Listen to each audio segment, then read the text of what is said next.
The year is 2127. Our hero Rimmer is... Wait, no, sorry. The year is 1796. Paris, France. Our hero Adam Scott is... Wait, no, sorry. The year is 1996. Our hero's son, Jack, is playing with some Kinects. Confused yet? You will be. It's time to jump through time in 1996's Hellraiser Bloodline. Today on Raising Chains. Centuries ago, a toy maker set out to build the perfect puzzle box.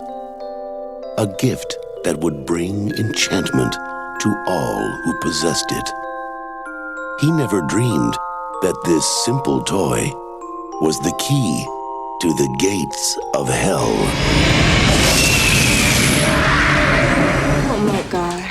Do I look like someone who cares what God thinks? Now, centuries later, a scientist has unlocked its secret. And the battle for the future of mankind is about to be fought across the boundaries of time.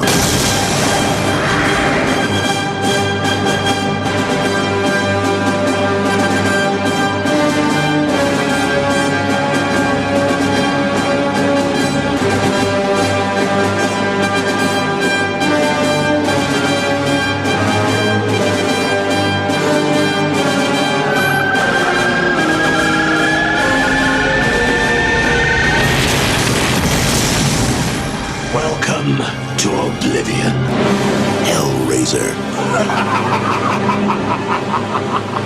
Bloodline.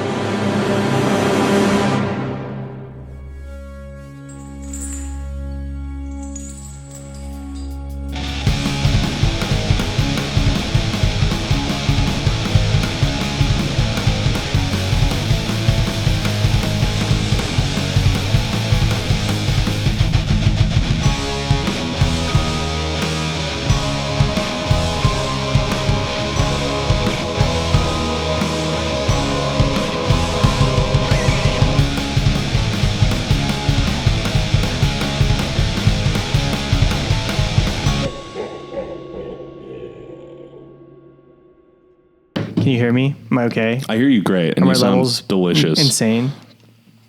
They're actually really good levels, Andy. I just Would wanted you to tell say I have like an ASMR voice or not?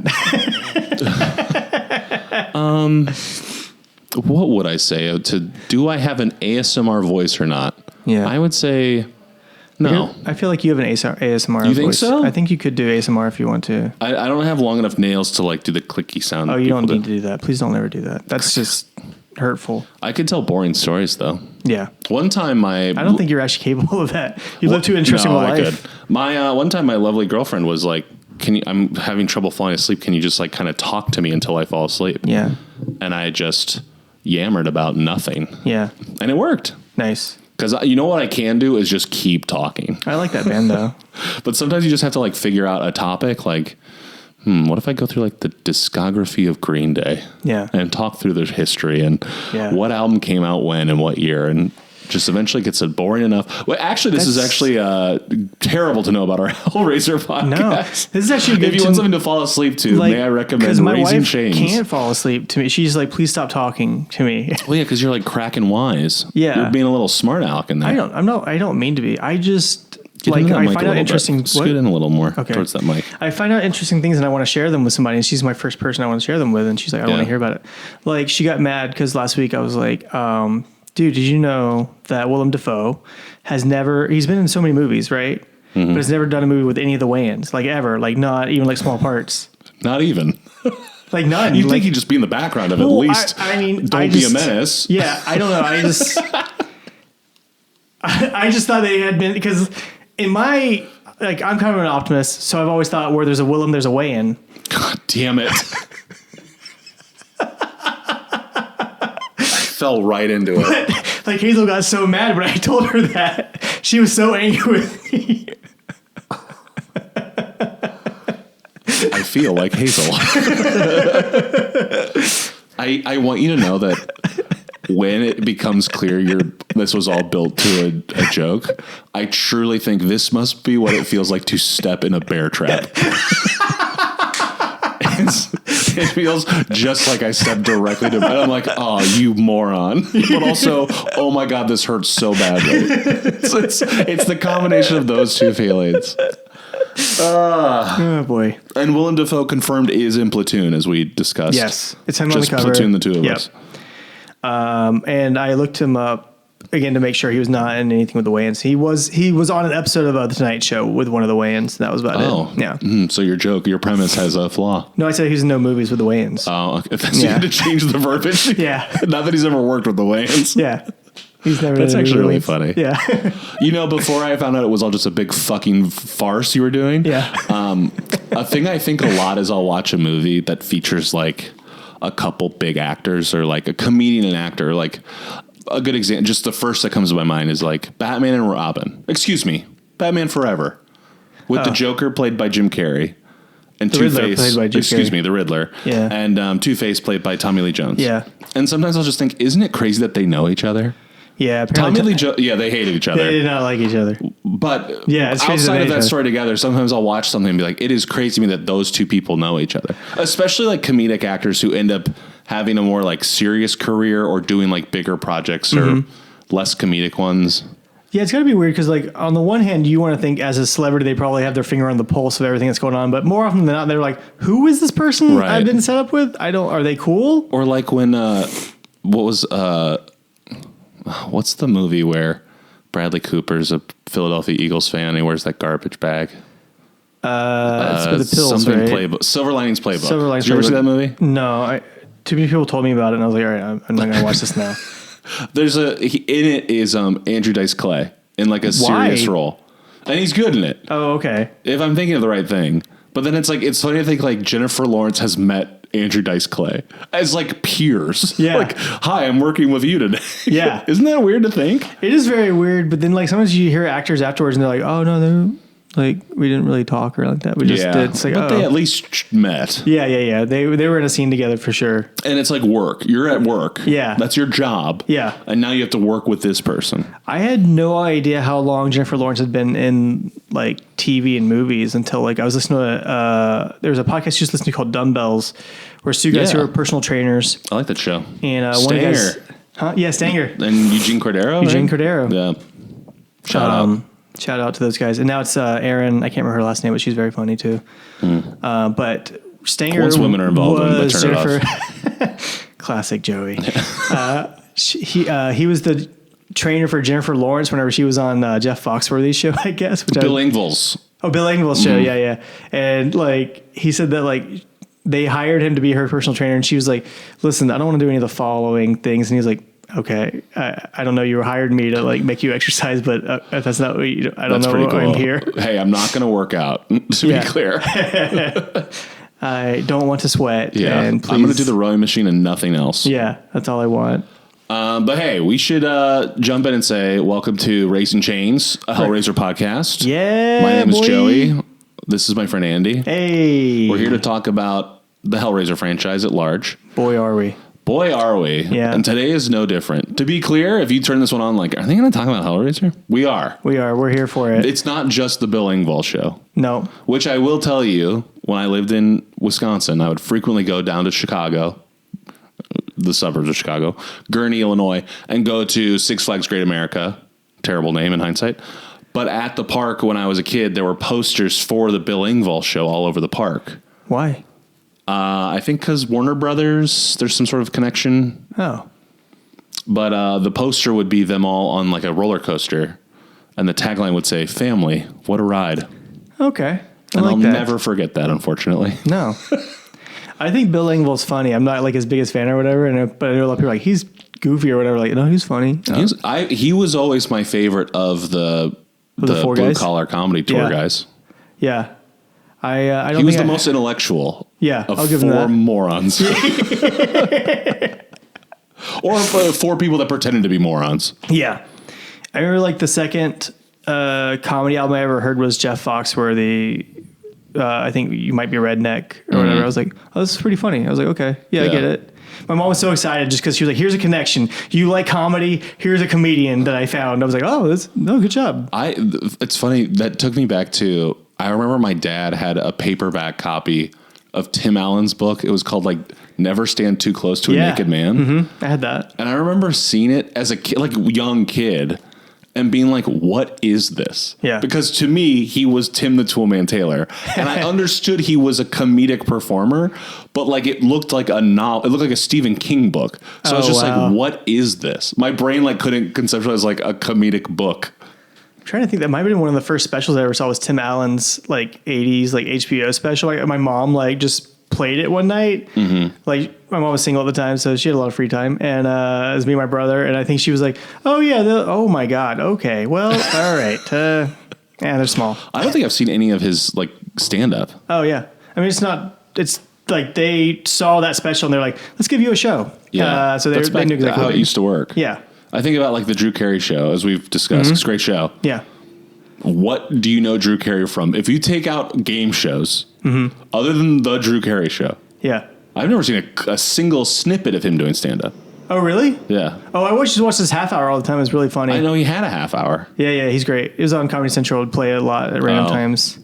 He had a really funny bit about like he's like, he lives in Ohio. It's cold there a lot. He's like, sometimes just go outside with aerosol cans and start spraying it off. I'm like, where's that global warming at? Let's get it. Let's go. That's pretty good. Yeah, that's pretty good. He had another one about, he's like, you can't stare at a woman too long. They could like harassment, you know? Mm-hmm. He's like, but what if you're not staring at them because they're pretty? You know, he's like, okay, I heard you got a thing for that girl with the hump in the library. He's like, no, that's not what no. I was just confused what was going on. The girl with the hump in the library is an incredible word choice. Yeah. Oh my God.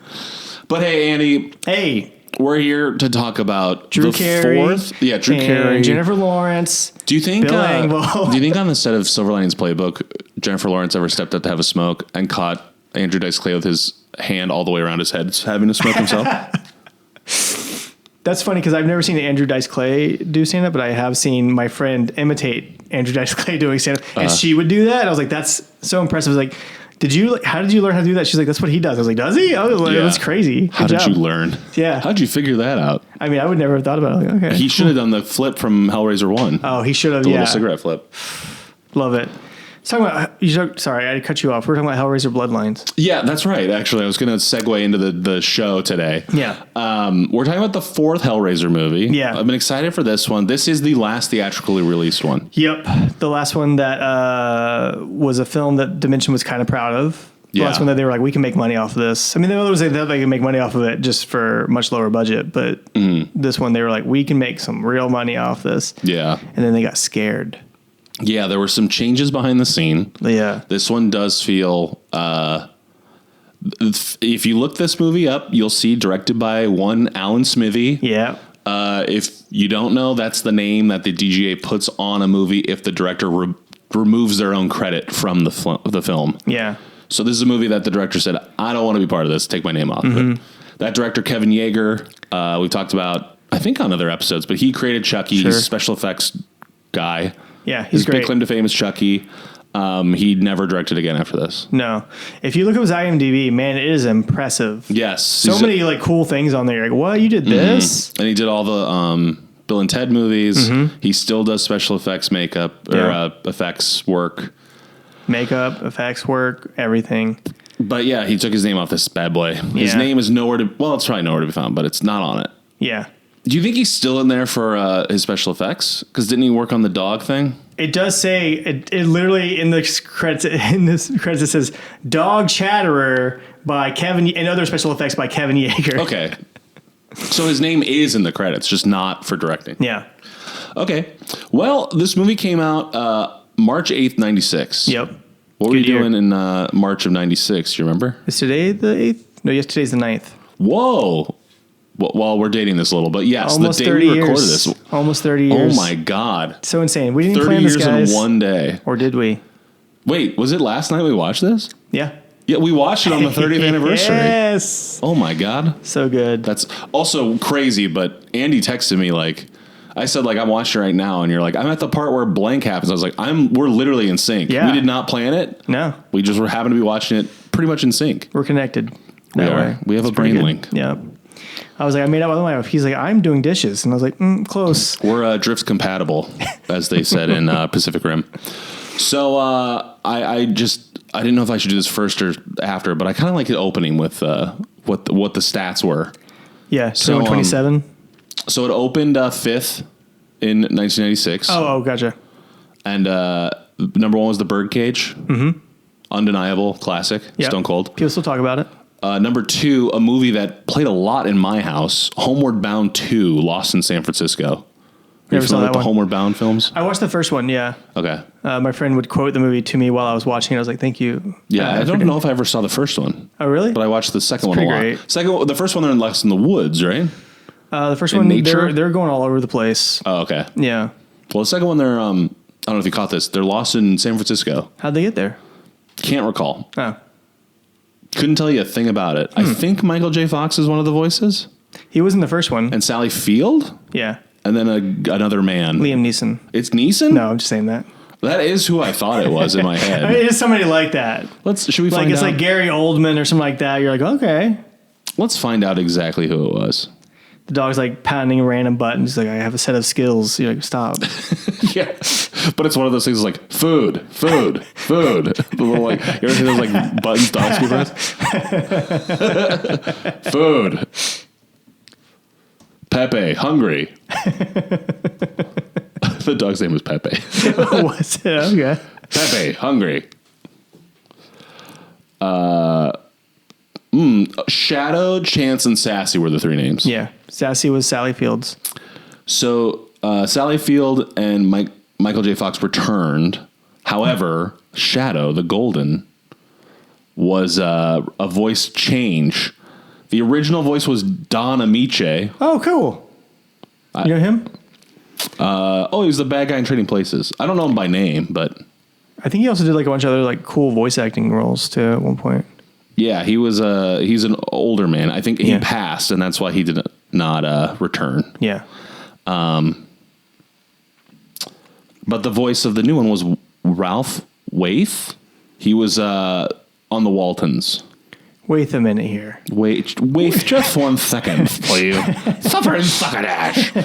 He was in Cliffhanger. That's where I'm going to pull him from. Yeah, there we go. Who he played in Cliffhanger, no idea. But No. He wasn't John Lithgow, I'll tell you that. He played Ranger Frank. Can't remember what happened to Ranger Frank. I think he survives to the end, or maybe he sacrificed himself at the last minute because he's the older guy. He's like, you kids keep being young, I'll see you later. I thought I was not going to like Cliffhanger, and then I watched it and I was like, this rocks. No movie rocks so I really hard. like it a lot. You got, it's an early, what's the guy's name? Vinnie Jones? It's an early Vinnie Jones movie. Vinnie Jones? Yeah. He's not in it. Is he not? I don't think so.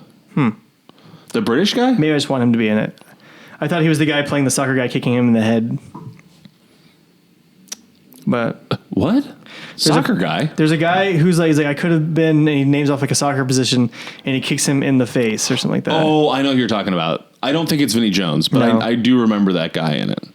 Listen, guys, we've talked about Cliffhanger enough. We You guys actually get it. haven't. They're remaking it right now. Directed by Rennie Harland, who, let's not forget, did some iconic horror films. Oh, yeah. Amazing. Nightmare on Elm Street 4 and Deep Blue Sea, just to name a couple. Hey. Classic. I love Deep Blue Sea. Hat like a shark fin. Anyway, it also lost to a movie called Up Close and Personal. It wasn't familiar. Down Periscope, the adaptation of the TV show. Yeah, that movie sucked. Or wait, is Down Periscope a TV show too? Or am I confusing Yeah, it with was McHale's a Navy? TV show as well. Oh, Is Down Periscope also a TV show? I thought it was, but I could be wrong. Is this bad? Is this bad podcasting? I think once we get to the movie, it's going to be great. Great news. It's an original film. It is not based off of a TV show. So it's just bad on its own We were merit. for sure thinking, it failed on its own. Yeah. Other huge or other notable 1996 horror films that I wrote down. Okay. Children of the Corn 4, The Gathering. You seen that one? No. Okay. The Craft. Oh, that's a With good the one. witches. That's a good good. one. Yeah. I watched that not that long ago, and Yeah, I was same. like, oh, it's like a lot better than I thought. Not that I thought it was going to be bad, but it was less like corny. I thought it was following along with like the Scream franchise or whatever, and I was like, this looks dumb. And then I watched it, and I was like, oh, this actually No, it's it's actually pretty good. The Dentist. Yeah, that was a really. I did not like that movie. Never seen, but I've been curious. It is horrifying. The Frighteners. Oh yeah, I never Peter saw Jackson. that one. It's great. Heard it's really good. Fun premise. Yeah. Can I tell you what it's about? Michael J. Fox like fakes exorcisms, right? Yeah, but he can see ghosts. Yeah. And so he has it's like a con job. Yeah. And then it turns out there becomes a real ghost, like an enemy ghost, and they have to like team up or whatever. It's pretty fun. From Dusk Till Dawn. That was a good one. A movie that I've never seen, never heard anyone talk about, but I used to see the preview on TV and it scared the living daylights out of me. Pinocchio's Revenge. What is that? There's a killer Pinocchio movie. What? Yeah. But I remember it would always be on TV and I'd be like really scared of it. There was a Pinocchio comic book where Pinocchio would kill vampires. What was it called? I forget. I think it was like Pinocchio Vampire Hunter or something like that. But he would deliberately tell lies and then break off his nose and stab him through the heart. Is that true? That's true. I'm not making that up. That sounds... It's pretty cool. That's actually so bad. If you made it up, I'd be like, why did you swing at that one? Which does not bode well for like someone sat down and was like, this is a great idea. Yeah. Scream, speaking of. Yeah. Scream came out in 96. Also Dimension Films. A better film than the other ones that we listed. Yes. Tales from the Crypt, Bordello of Blood, a movie I cool enjoy. movie. Yeah. Thinner. Oh, I like that Stephen one. King. Saw that with my dad in the dollar theater. Very uncomfortable. Tremors 2, Aftershock. The second Tremors. That's weird. Tremors, a franchise I always thought was going to be awful because of how many bad sequels there are. I think the first Tremors rocks. Oh, I've never seen it. It's very fun. It's like legit great. Is that movie, does that have Emilio Estevez in that movie? No. Oh. It's Kevin Bacon. Okay. For some reason, I get that movie confused with the scenes from the movie Trucks. Is it Trucks? Maximum Overdrive? Yeah, Maximum Overdrive. Yeah. I get those two movies confused. I'm like, was Emilio Estevez in that one? Or he was in that one. He is in that one, yeah. He was not in Tremors. And AC/DC did the soundtrack for Maximum Overdrive. And I feel like they could have done the soundtrack to Tremors as well if they wanted to. Probably. Yeah. It is always weird watching Maximum Overdrive because so many of those AC/DC songs like have lives of their own, but they wrote them like for the movie. Yeah. So it does feel weird to like kick into like a song you've heard a million times on the radio and you're like, oh, I guess like at this point it was new. Now you've heard it a zillion times. Not that it's bad or anything, but it doesn't feel... That movie, bad, all the kills are great. Yeah. Worth watching just for that. Yeah. But anywho. Or if you don't want to watch the movie, you can read the short story and it's much quicker. Yeah. Or watch all the kills. Watch a kill compilation. Yeah. So Hellraiser Bloodline, the fourth Hellraiser. This movie is strange. Yeah. Because, and you'll find this out, but so I guess our boy Clive Barker came back and was like, had a pitch. Yep. He had a couple ideas and they said, let's take all those ideas and sham them. Yep. Shove and jam were the two words I was going to use. And I said sham. I like it. Sham them all together into one thing. So this movie opens in the future in space. Yep. Then goes back to like Victorian era. Yeah. Then goes back to current day, which was like the mid 90s. Yeah. It's all over the place. It's very weird. And I don't know. Dimension loved it. They're like, this sounds great, man. The guy who wrote Hellraiser 3 and Hellraiser 2, he also wrote this movie. They're like, we love it. This is fantastic. And he was like, okay, sounds good. And then they got the finished product and all of a sudden they were like, wait, what? Yeah.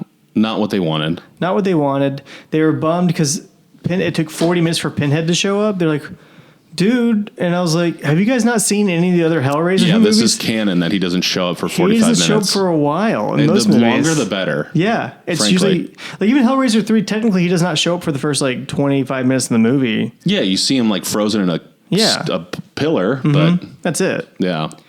But they were not having it. They really wanted... So also, apparently the original cut... The timelines interweaved with each other, and so they were like, people are going to get confused, which I don't know if that's true or not. There's times where I want to be like, hey, people are smarter than you think they are, and then other times I'm like, maybe they're not wrong on this. I think you'd be able to tell if it was in Victorian era or the 90s. Yeah. But I also read differently that Kevin Yeager's original idea was that it would be fully chronological. Oh, okay. So it would be like an order from oldest to newest. Okay. Which I took away, like, how crazy would it be if you were watching a Hellraiser movie that jumped into space for the last act? Yeah. That would be nuts. Yeah. I feel like everyone would be like, I'm out. I'm done on this. Me personally, I love horror movies set in space. Like Leprechaun in space. Fun times. Jason X. That's my favorite. I know that's wrong, but it is my favorite Friday the 13th movie. I implore you to watch it again. That movie. I've seen it multiple times. Hazel hates it every time, man. She's so mad at me. It's so bad. I hate Jason X. It's like a sci-fi channel movie, but they're like, we'll let you be R-rated if you want to. They're like, we do. It does feel like it truly feels so sci-fi it's so movie. bad. It's so bad, but and it just is you can still every my favorite. second you're like, this is so cheap. Yeah. And even I think Hellraiser Bloodline looks kind of cheap at first. Yeah. Especially some of the Victorian era stuff. Yeah. But then as it got further along and we got to like the 90s, I was like, wait, this actually looks pretty good. The effects are pretty good. There's some pretty good sets, pretty cool stuff happening. I feel like they probably put a lot of money towards like certain like set design in the future stuff in the 90s, like some of the Hell imagery and stuff where maybe they didn't have quite the budget for the Victorian era stuff. Yeah, or the acting. They were like, you know what, guys? Yeah, and we should discuss this, but Adam Scott is in this movie. Adam Scott is in this movie, guys. Arguably maybe what this movie is known for the most. Yeah. And it was a thing. I like Adam Scott. I think he's a good actor. I think he's a funny comedian on like his podcast and stuff. Mm-hmm. But he's not. It's one of those things where you watch, you're like, no one feels like a breakout. They're all like equally sufficient. Right. No one's like tanking this thing. No. People are doing a good job. I like it. The guy who plays the security guard, I got some questions about him. But the twins? No. The guy who Angelique seduces. I like that guy quite a bit. I like him, but I'm also like, what's going on there, bud? Yeah. Okay. I get it. I feel like he's in a slightly different movie than everybody else. Yes, that's the thing is this thing's segmented into the 3 parts. And I will say that they do feel like 3 different movies. Yeah. Like tonally, visually, the performances, they do feel like... Yeah. It almost feels like one of those like... each person got a script and a director and they just made it separately of the others and then they just got shoved together. For sure. Shammed together, as I said before. Shammed it. They shammed it. But overall, I think...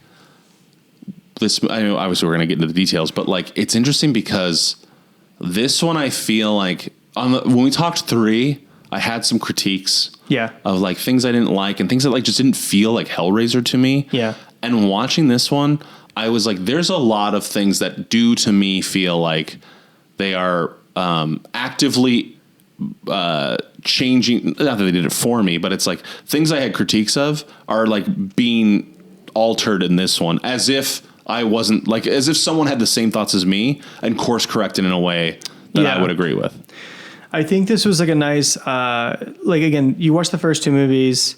It's more about the people and how awful they are and how Pinhead showed up. You're like, maybe they deserved it. Not everybody, but some of these people definitely deserve this. They brought about this. Whereas Hellraiser 3, they were like, let's make this more of like, I don't want to say a slasher because it doesn't feel like a slasher, but it is like, someone was like, he's the evil guy and he's going about doing everything crazy. And then they were like, all right, we want Pinhead in this movie a lot, but we don't need him to be crazy Freddy Krueger wannabe character. Yeah. We want him to be still Pinhead, but he gets a lot of stage time. I definitely think 3 feels like a slasher. Yeah. I know you don't, but I think it just like tonally, the way the kills are done, his like lack of character motivation and all that it is just like to kill. Yeah. Every character kind of just feels like a body to be a dead person later on. Yeah. In those ways, I do feel like that one definitely feels like a slasher. Yeah. I think the big thing is like there's a killer who's like, my job here is to kill. Yeah. Whereas this one goes back to like, no. Like Pinhead has a job and a role and he is summoned and is now taking what he thinks is his. Right. Yeah, I agree with that part. Great. Not the slasher part, but the rest of it, yeah. I'm with you. Yeah. We're just going to have to fight it out later. It's fine. I think it's almost just like the structure of the movie too, of like, you know, a third of the way through, like he starts getting kills. Halfway through, people realize like, oh, there's a killer on the loose. Mm-hmm. There's like the big, like, you're all mine thing. I don't know. It just, to me, it definitely feels more like a traditional slasher. And that's why I think all the like soldier stuff stands out like a sore thumb. Yeah. When it's like, I like that stuff in the viewpoint of like a Hellraiser movie, but I think in that movie, I'm like, get rid of this shit. Oh man, I liked it. I don't think that soldier stuff like works for that movie. I think it works so well, but do you really? Yeah, I think it's cool. You think it works so well? I do. I don't know. I just don't think it like, it feels like it's part of a different movie. Yeah. I don't know. I guess I just like, things. I like different genres crushed together into weird ways. I'm like, that's cool. All right, let's see this. Keeps it interesting. But, you know, I also love, there's plenty of movies that where you're like, Andy likes this, and we know that's not great. I wasn't disagreeing with it. I just sometimes can't tell if you're like jokingly saying you like something. Never. If I say I like something, usually I just like it. Is that true? Like 99% of the time, yeah. Okay. I'm going to seek Unless out something that bad, one. if something bad happens to me, I'm like, no, it's fine. I liked it. That's me joking about it. That's like sarcasm. But for the most part, if I say I like something, I usually like it. Yeah. All right. No further questions. Yeah. Should we launch our world famous segment entitled Let's Talk About the Movie? Yeah. All right, let's freaking talk about the movie. Let's talk about this movie. We're going to talk about it. Also, very exciting when I hit play and I went, hour 24. You rarely see a movie under 90. This was a quick 84-minute movie. Yeah. Zooming by. If you guys were worried that there was too much Hellraiser in this movie, there's not. It is very quick. There's not much movie to have Hellraiser within. No. We start off in the year 2127. Yes. Little space stats show up on the screen. You're like, there we are, baby. And let me tell you, it's like, okay, off we go. We're only 101 years away from this. Let's do it. Also, even before that, I think we get the Dimension logo. And then there's like a lightning strike Pinhead's face jump scare. Immediately this jump scare. I was like, interesting. We open with a robot holding the box. Yeah. Which is like very weird. I was like, oh, do robots do this now? They're like, I also would like to experience pleasure. Seeking pleasure. Seeking. Then we find out it's actually, what's his name? Dr. Paul Merchant. Dr. Paul Merchant. Full name. Yeah. Has some kind of like metal gloves that he's using to manipulate the robot so it opens the box in a. Yeah, he's almost got like VR, like Minority Report hand glove things going on. And then, but what's funny too is like the robot is sort of in the position of like, what was the Colonel's name? Or any of them, I guess. Yeah. But it kind of let like prayer position on the floor in like an open room. There's like a dirty mattress next to him. We're like, why is that dirty mattress there? There could have been though. It wouldn't have been weird. Like it felt like they were like recreating the scene. Yeah. But with a robot man. The robot, quote unquote, solves the puzzle. He solves the puzzle. And he goes, and then blows up. The robot explodes. And like, let me tell you, I feel like that was like a late add-on to this. Like, it was like, this feels like the cheapest special effect. Yes. And I was like, ooh, this is not good. I think you're right. Yeah. I wrote in my notes, using the robot hands to solve the cube, robot explodes. I wish you could see me watching this. Oh, man. And then he gets apprehended. Yeah. And he has to explain what happened to the leader of the ship. Yeah. And he says, "What's your name?" And she says, "Rimmer." Yeah. Rimmer's her name.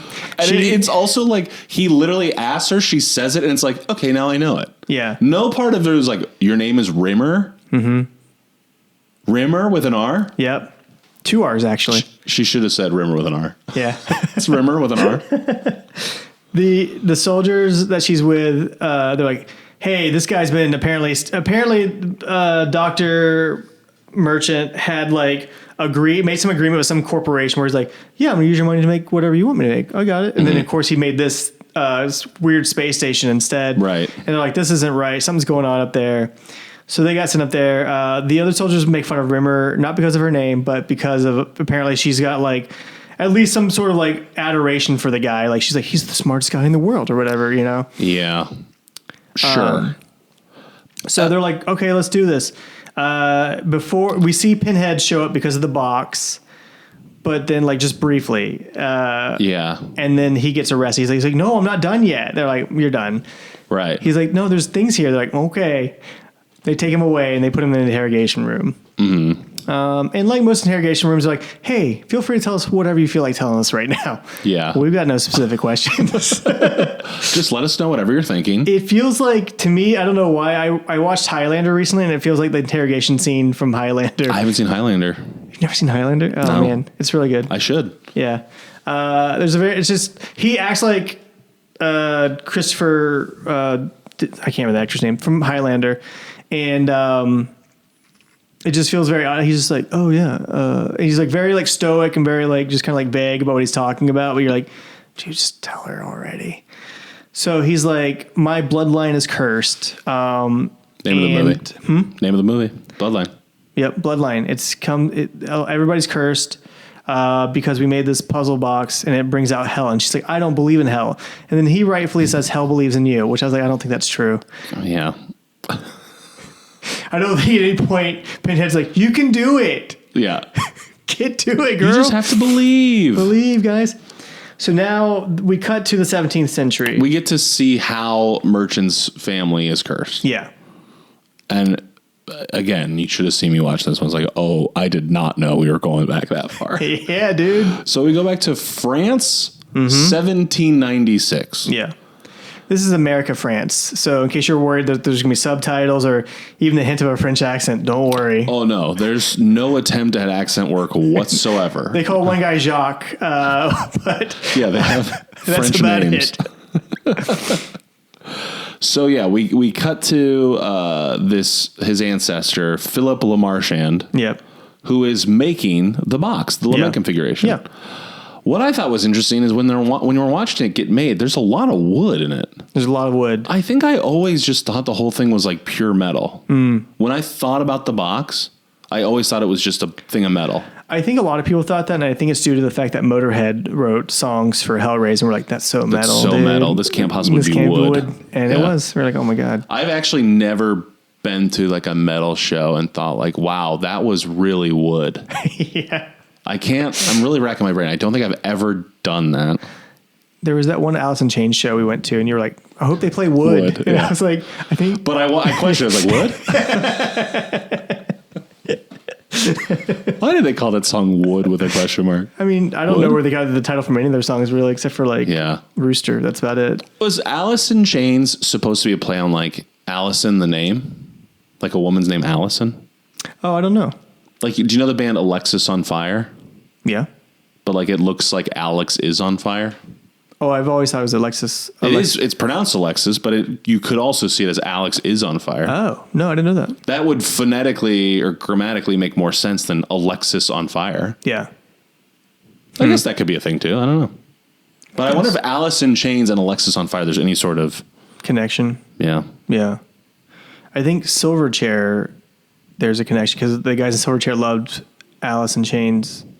Alice in Chains. Mm-hmm. And they named they seriously got part of the name of their band from an Alice in Chains song. I forget which one. This is a classic. When's the shoe gonna drop? I promise you, there's Long none. walk, There's none. short pier. Let's see where it's going. There's nothing here. Wood. Wood. So they're in the 17th century. He's very proud of what he's making made. his wooden box. His wife comes in. She's like, "What's going on here?" And he's like, "I finished it. It's great." And she's like, "What does it do?" And then he gets pissed. He's like, "Maybe I'll take my box to someone who will appreciate this box." Yeah, because she slides one thing that lifts up, and she's like, "That's it." And he's like, "You don't appreciate my box." Yeah, but it is lame. It just like kind of pops up. It doesn't really do much. No. I was like, "Did he make Transformers before this?" And she was like, "The last one turned into a car." Yeah, I don't even know what that is. Make more things like Jet Scream. Yeah, come on. Do that one that turns into a boombox. Yeah, do the one that talks through the radio. Bumblebee. But so he's making it on commission. He was hired to make it. He's hired to make it for this rich little dandy man. Yeah. He is getting ready to leave. His wife's like, "Hey, stay with me and our baby." It's highly implied that she's like, "We could have sex." Oh yeah, stay with us. Yes. And I thought that meant she's pregnant. She is pregnant, but first she was like, "You could stay with me." And he like waits for a beat. She's like, "And our baby?" And she says like with us. Yeah, and she touches her stomach. Yeah. You thought that meant let's get laid? I still felt like no. I knew that she was pregnant. I just felt like sex was on the table for him, and he was still like, "No, I'm gonna go." I didn't read the sex part, but I could believe it. We can go back and watch it frame by let's frame. watch it together and decide how horny she was. So they leave. Or he leaves. For even though again she's like very clear. So like, it's midnight. Who are you going to see this hour? He's like, and he doesn't ever say like they asked for it as soon as I make it made. He's just like, no. And just again, reminder, perfect English accents. Despite candlelight and like feels very old timey. Yeah.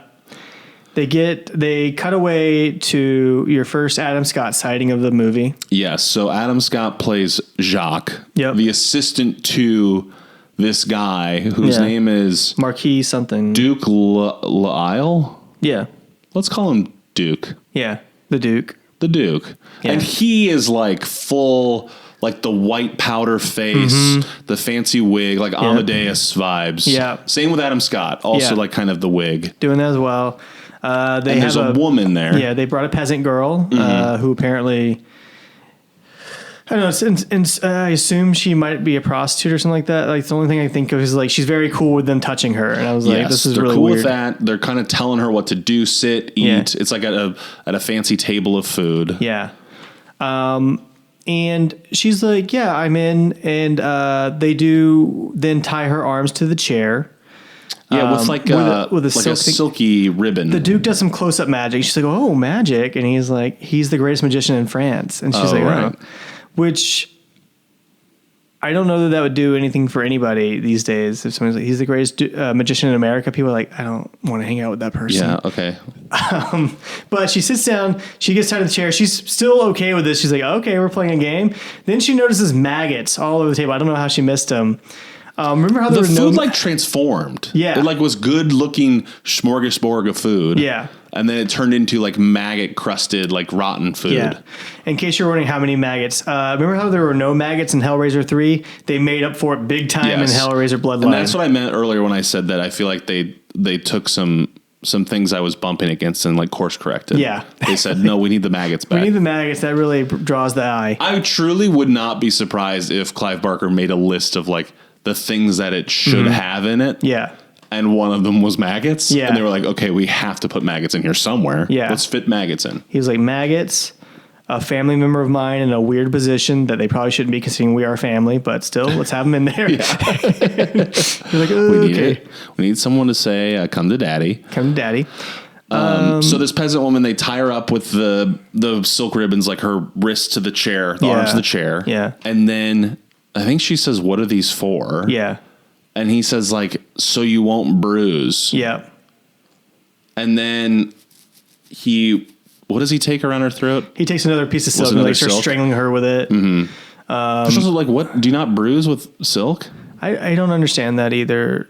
And also I don't understand why she can't bruise. And also it comes up again later, and both times I think like, you could bruise. What are you talking about? Yeah. But anyway. I mean, we'll try it later. We'll find out. Yeah, well, that's... Yeah.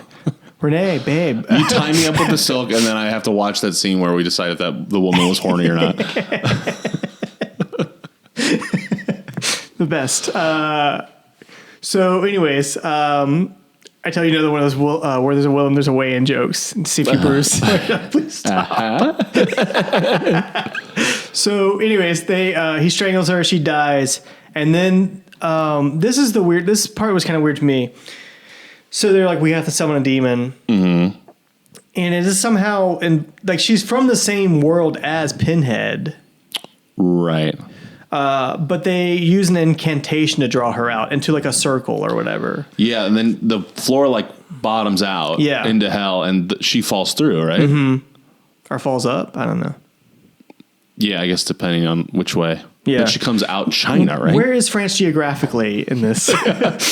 I don't know how the Earth spins exactly. Well, if it's it flat, does, so it must have been. No, but then she goes into this hole. Yeah. And then does she come right back out? She comes out in the demon has possessed the skin or whatever. Angelique. Yeah, Angelique. Mm-hmm. They changed her name a few times. They're like, Angelique. Yeah, Angelique. No, but no matter what, English accent. Yeah. And also from the get-go, I was like, this woman's being overdubbed. Yeah. And it turns out she was. Yeah. They did not like her accent because they were like, hey, nobody else here is speaking French. She's like, I'm French. I'm not doing this on purpose. Yeah, I am French. No, we got to replace that voice. No, like you're out.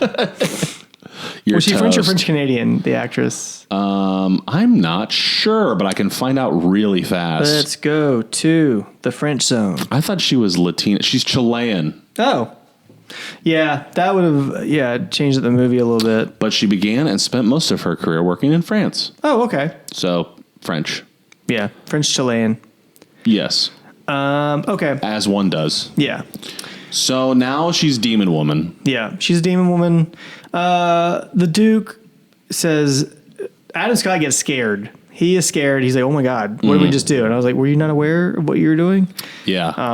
But the Duke's like, "Hey man, it's the magic, baby. The magic is where it's at. Yeah. He who controls the magic controls what they brought forth, as long as you're not getting in the way of what they're trying to do." Mm-hmm. And he's like, "Okay, I get it."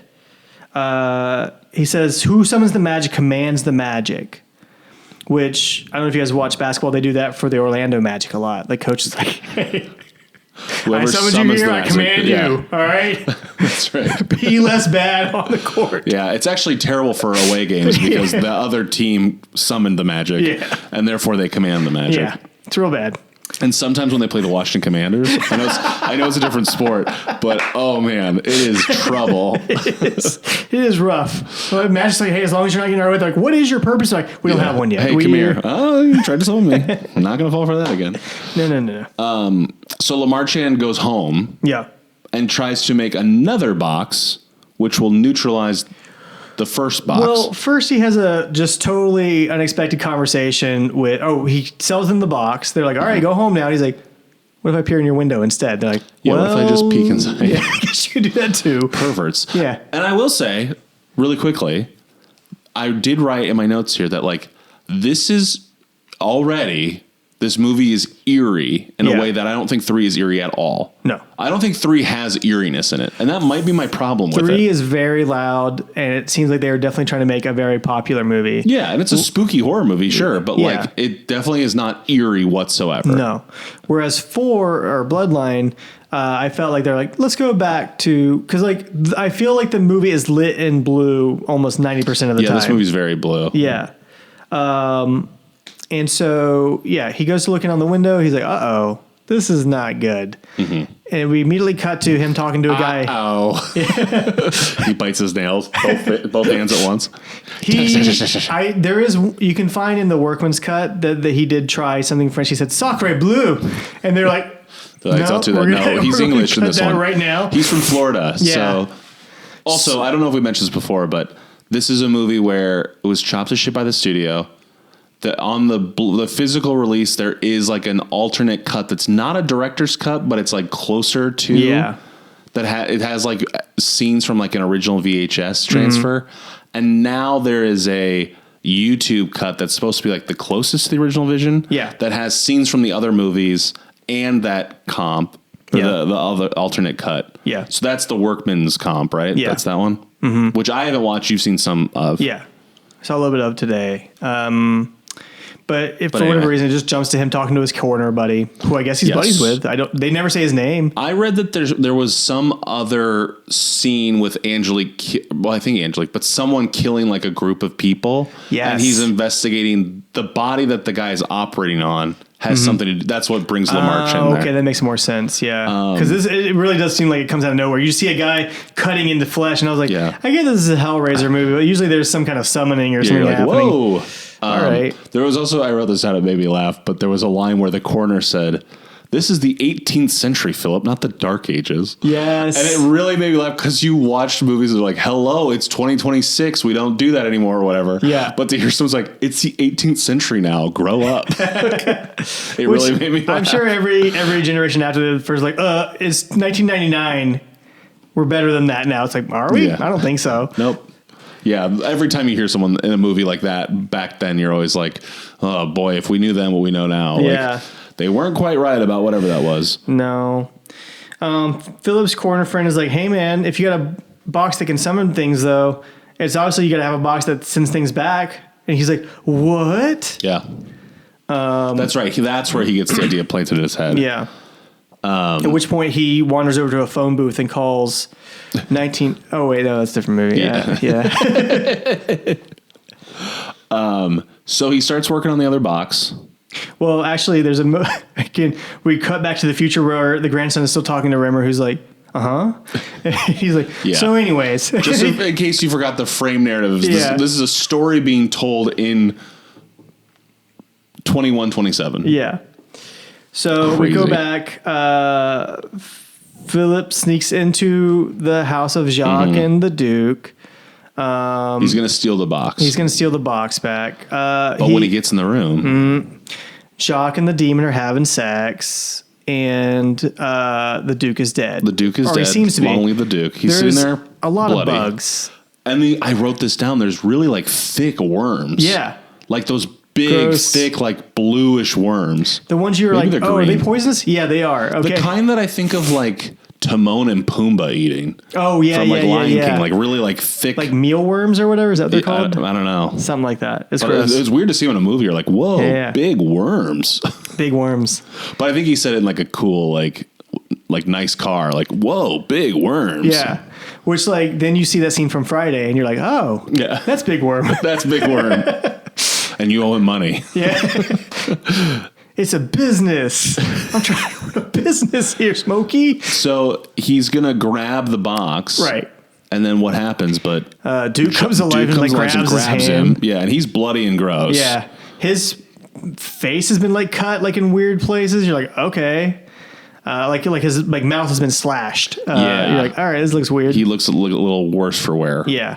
He didn't look good to begin with, because like I think like in that time they would use powder and wigs to like cover up illnesses sometimes, and it seems like that's definitely what he was doing before this. And so now that he's this way, you're like, it's even worse. Yeah. So sorry. Sorry. He gets grabbed. He's like, that's scary. And then Angelique shows up and she's like, oh, that's scary too. And she's like, hey. She was in the other room banging Adam Scott. Yeah. Now she's in here Yeah. threatening LaMarchand. Adam Scott comes out. He's like, hey, I wasn't done yet. And she's like, it's fine. Like, we'll get back to you. Yeah, we'll come back to it. Adam Scott knocks him out from behind. That's right. Yeah. And then together they murder him, right? They kill LaMarchand. They do something to him. We're not really sure what. They definitely killed him, but like his wife shows up. Like she made her way there. Yeah. Which she didn't even know who these people were. I was like, how did you get there? She took the horse, obviously, but still. Then she goes. It was either the horse or the Camaro. Yeah, I'm not sure yeah. which. Optimus Prime is outside. He's like, Yeah, she drove let's a hurry semi up. truck. Let's go. A flame painted semi truck. That's her trying to tell him to hurry up. She's got a guy with a beagle doing that. She's like, I don't know. It's not really working. I should take the horse. So she settles in the house. Philip had heard the horn, so he kind of stumbles into the hallway.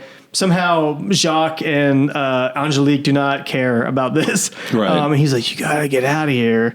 This is crazy. I've done something awful. And she's like, word. And she leaves. Yeah. She just like gets in the car and goes. Right. It's time for us to leave. Right. Sam Witwicky. So he says, save yourself, save the child. Demons are going to walk the earth. And Angelique is like, I want multiple boxes made. Yes. She says multiple boxes, multiple gateways. Yeah. Which I was like, okay, we confirm there are more boxes and more pathways. Yeah. Which we were talking about in a different episode. Which I was like, cool. Very excited to talk about this. They don't show any other gateways. They're just like, we're going to get some gateways, but. And then at some point, Jacques mentions the bloodline is now cursed to hell. Yeah. LaMarchand's bloodline. Yeah. And then I think it's here. We cut to the 90s. Is this here? Yeah. John, the great grandson of Philip. Oh, yeah. He wakes up, right? And He like has a bad dream. a horrible dream about Angelique coming for him. And he's like, And his wife's like, are you still doing that? You still dreaming? You still dreaming, bro? And then we cut back to Hellraiser 3 where that one girl's like, that's so cool. I don't dream. Well, not a nightmare, but a dream that was bad. Or whatever that one line was. Whoa, dreams? What are those? Yeah, I don't know. It's I like don't- fucking thinking. Yeah. God. Yeah. It really angered me in 3. Yeah. But John's anyway. like, listen, my grandmother told me I have a legacy. And his wife's like, can you not do this? It's first thing in the morning, bro. Yeah, we're not talking about this right now. Yeah. But I was legitimately shocked that it went to the 90s. I was Really? like, we're all over the place in this Yeah, movie. yeah. Because also at first I thought I knew Adam Scott was in it. That's all I really knew. Yeah. So I thought, okay, he's going to be like a teenager, that gets killed in like another 90s slashery vibe. Right. And it's like, no, he's in a powdered wig looking like Mozart. Yeah.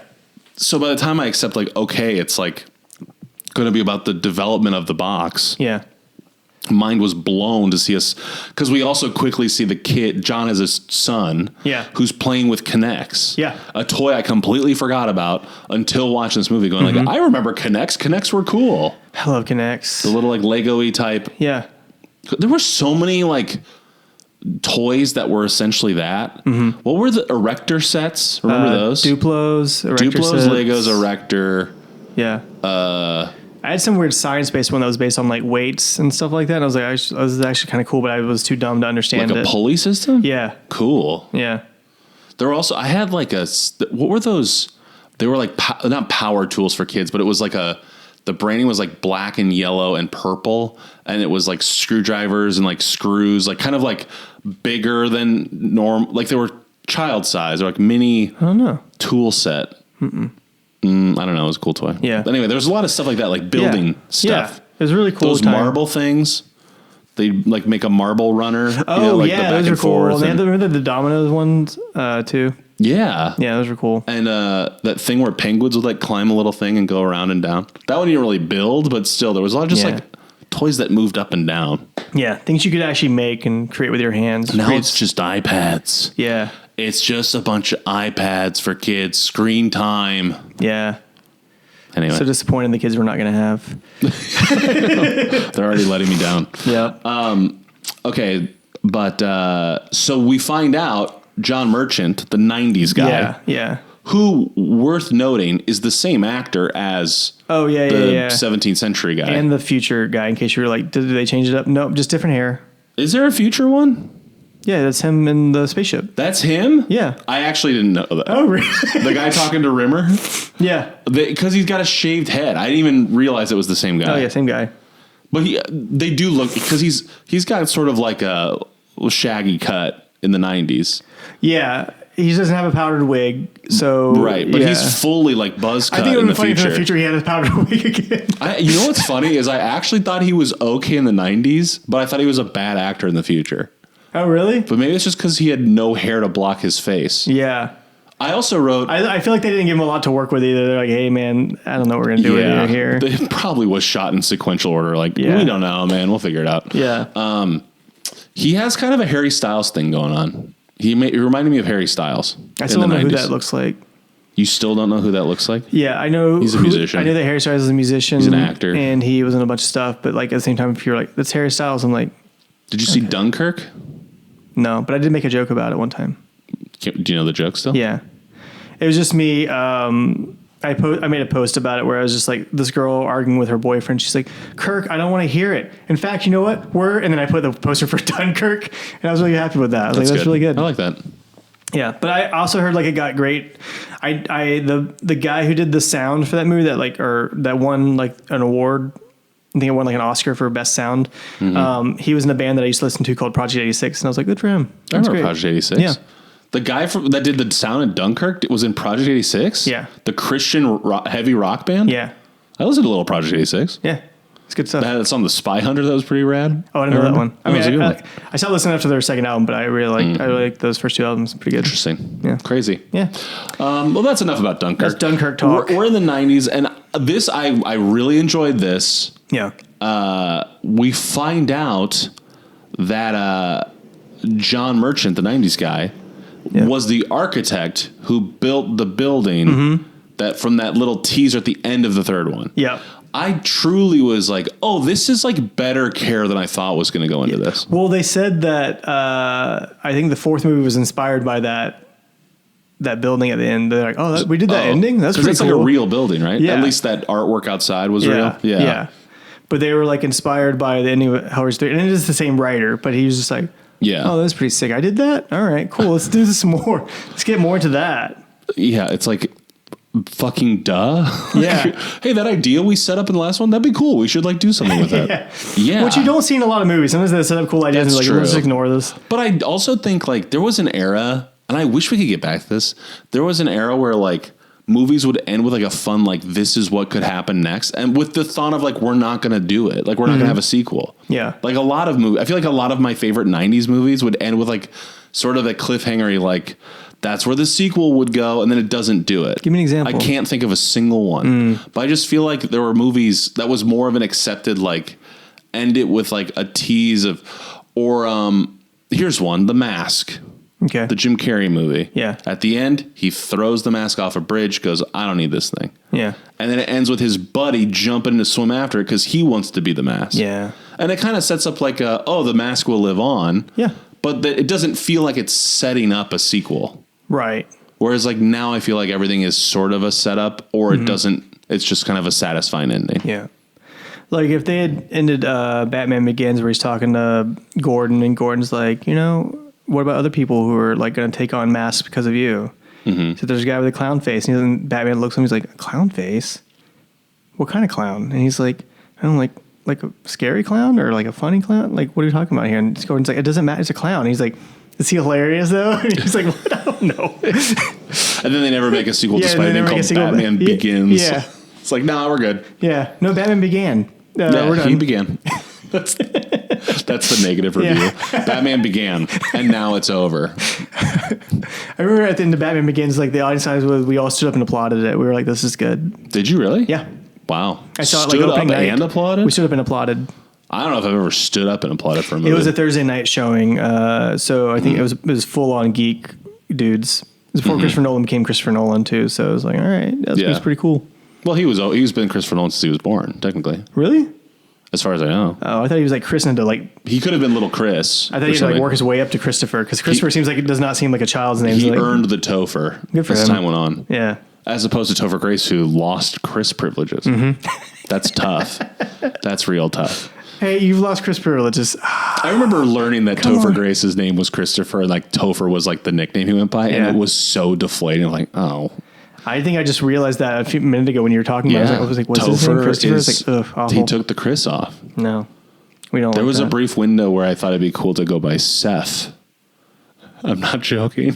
When I was in like elementary school, I thought, what if I went by Seth? Yeah. Like the opposite of Joe would be Seth. Oh. Not Seth. S-E-P-H. Do you want to start calling you that? Absolutely not. Okay. We should have done that for the last movie when the character's name was Joey. So it'd be like, you could call me Seth, and it would be Seth. clear. And everyone would be like, Seth? It'd be like, no, Seth. Yeah. Like Sephiroth. Yeah, exactly. That's what I was thinking immediately. Which I'm like, who is that again? Final Fantasy? Yeah. Anyway. Okay, so John, he designed the skyscraper. He was the architect. He does not. He's like, listen, I don't want to have to do this speech for this award. I just hate that I'm. And so he's like, stop being so good. And she throws a magazine with his face on it. It is a cover. It is a Fangoria. And he's like, Yeah. no, it's like some kind of big architecture magazine. Right. One of those ones you see at the dentist or whatever. Yeah. Those classic it's like architecture 15 magazines. pages. They're like, okay, that's enough. Like, I gotta read about the newest articles about architects. Dude, I remember when I worked at Little Caesars, I found out there was like a pizza magazine. You worked at Little Caesars? Yeah. We never talked about this. Have we not? I don't think so. Didn't we talk about our Little Caesars podcast? Oh, we probably did. The Little Caesars? Yeah. The Littlest Caesars? Did you like it? Yeah. What did you do?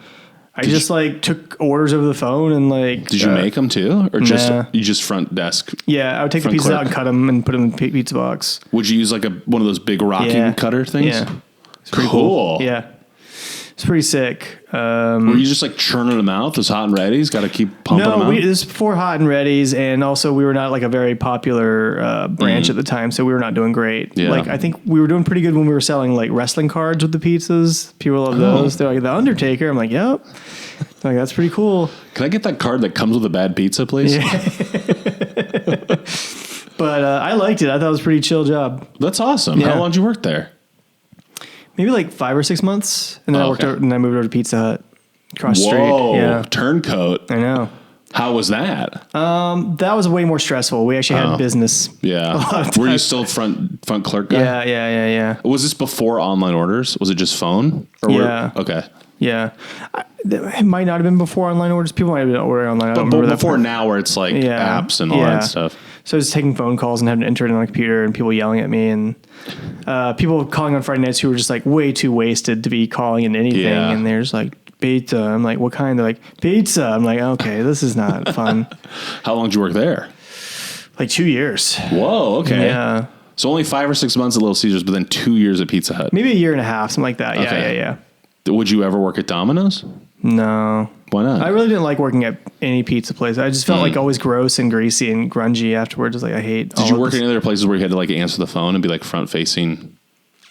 Serviceman? I mean, I was a cashier at McDonald's for a while. Okay. And then I was I would check people into the cafeteria in college. That's what I did. Where they just swipe the little thingy? Well, you would hope, right? But then a lot of times it was down, and then I had to like manually enter in everybody's number on a very like hard dialing. I remember the days where you'd go in and be like, "Oh, that line's long. There's something up with the system." Yeah. But people had nowhere else to go, so like, you're gonna do it. Yeah, they gotta eat it. And people would try to sneak in, I guess, and I was like, please don't do this. My boss is watching me. Andy lore. Yeah. We should have a segment called Andy lore. Like, hey, we're very into Andy lore. Andy, what's the most boring thing about you? It's like, well, let me think this about is fascinating. Pizza. So anyway, I interrupted. You were talking about a story when you worked at Little Caesars. That's how we got here. I don't remember now. We're talking about the magazine. There's a pizza magazine, I think. Oh yeah, there's a pizza magazine. It's like pizza. Is it called Pizza? It's all about running a pizza business. It's like, hey, there's a conference for pizza business owners.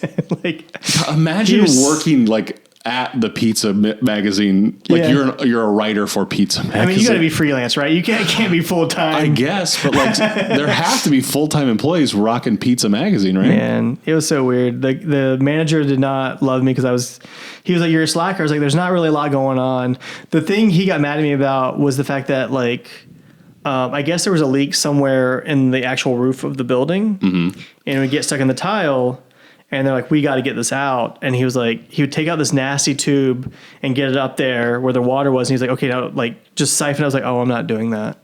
And he was like, siphon water from the ceiling? No, I understand. Yeah, and then I was like, I'm definitely not doing that. So he'd have to get somebody else to do it. He's like, can you just be a team player? I was like, no, I'm not going to do that ever. You're so lazy, you won't even suck in the roof water. Yeah. What's wrong with you? You think you're too good for this? I'm like, I do, unfortunately. Well, why don't you go see what Pizza Hut has to say about that? Yeah, and then they were like, yeah, cool, you're in.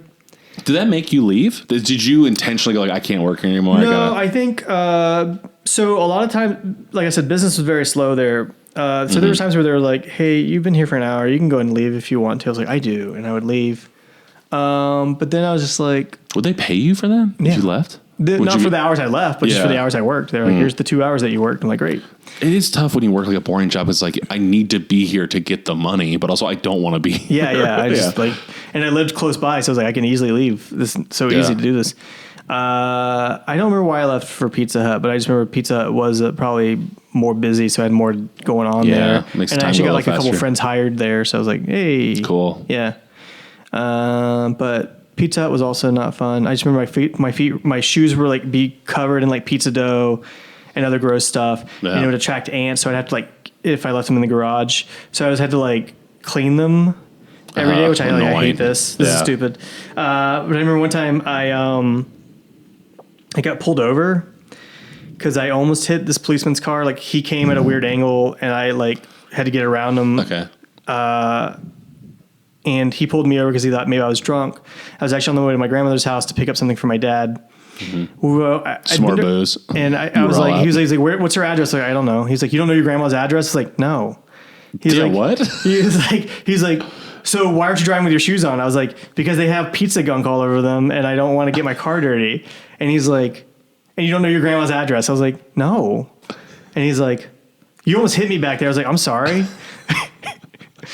But in my head, I was like, you don't get to pull people over just because they almost hit you. Like, that's not a thing. You know, once you like drive to some place like enough times, you don't really think about like the address. You just know like, oh, take a right after that tree, and then it's that. You just visually memorize it. I was like, I've never written my grandmother. And, you know, I see her enough. You never wrote your grandmother? I know. I can call her. You should really write her. She hates that. She hates her. She's like, please don't. I'm not going to do her accent. Does she have an accent? Yeah, she's Filipino. Oh, okay. Yeah. I didn't know which side. Yeah. But anywho, I want to read this pizza magazine. It's pretty great. I'll tell you.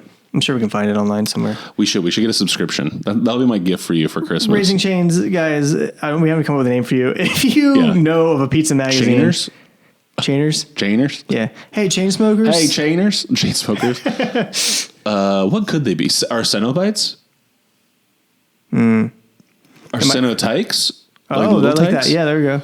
They might call some cenophytes. Yeah, it's true. Yeah. I don't know if I like cenotypes.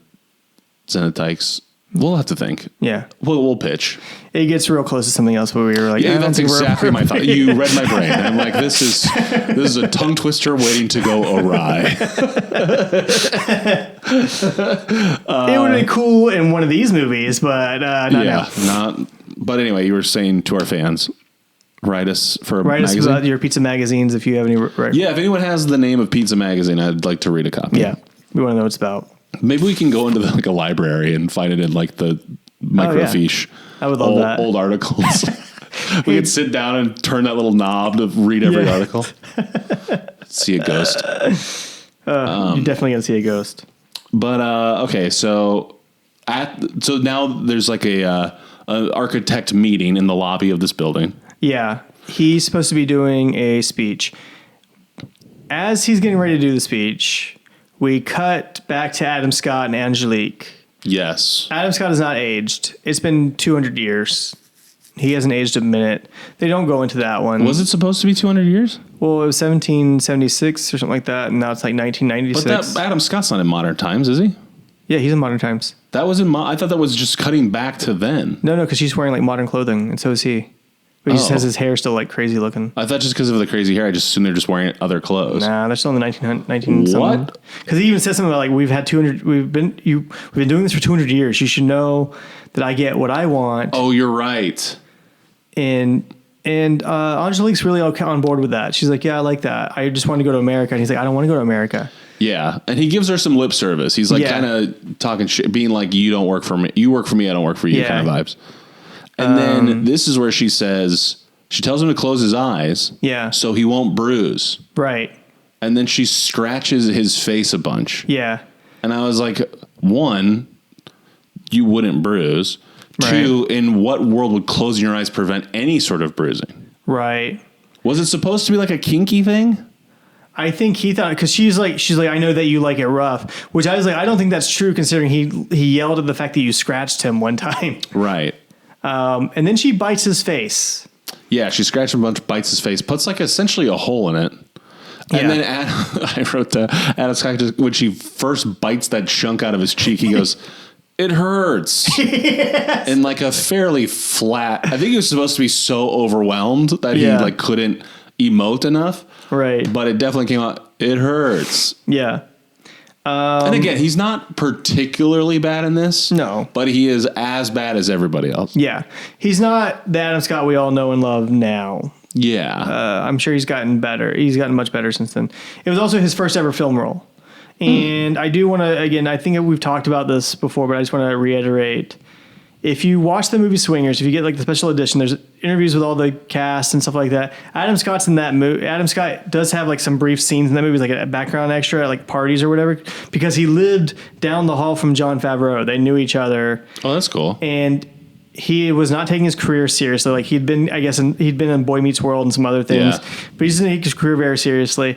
And then when he saw Jon Favreau like getting stuff done, the minute he landed in LA, he was like, "Oh my God, I need to take my career more seriously." And then this was the result of that. Oh, good. He wound up in Hellraiser Bloodline. Good. Well, I'm glad he's Which finally also, stepped up. to Adam Scott's credit, he's like, I like that movie. He's like, I was happy. I was proud to be in that movie. He's like, I took it very seriously. I saw there was a clip of him on Conan talking about it. Oh, really? And he doesn't say what he thinks of the movie necessarily, but it's very like it was a real movie, and I was in a real movie, and I was like proud to be part of it. Yeah. There's no like, oh, I was in that thing. You know? Yeah, he's like, please forget about this. He even auditioned for other Hellraiser movies after this. Really? Yeah. Oh, that's kind of cool. He was like, I auditioned for other Hellraiser movies in hopes that they would forget that I was in the fourth one. He's like, they did not. They knew who I was. I can't wait to see where this franchise goes, by the way. Oh, boy. I'll tell you some clues after this. Oh, my God, I can't wait. To the end.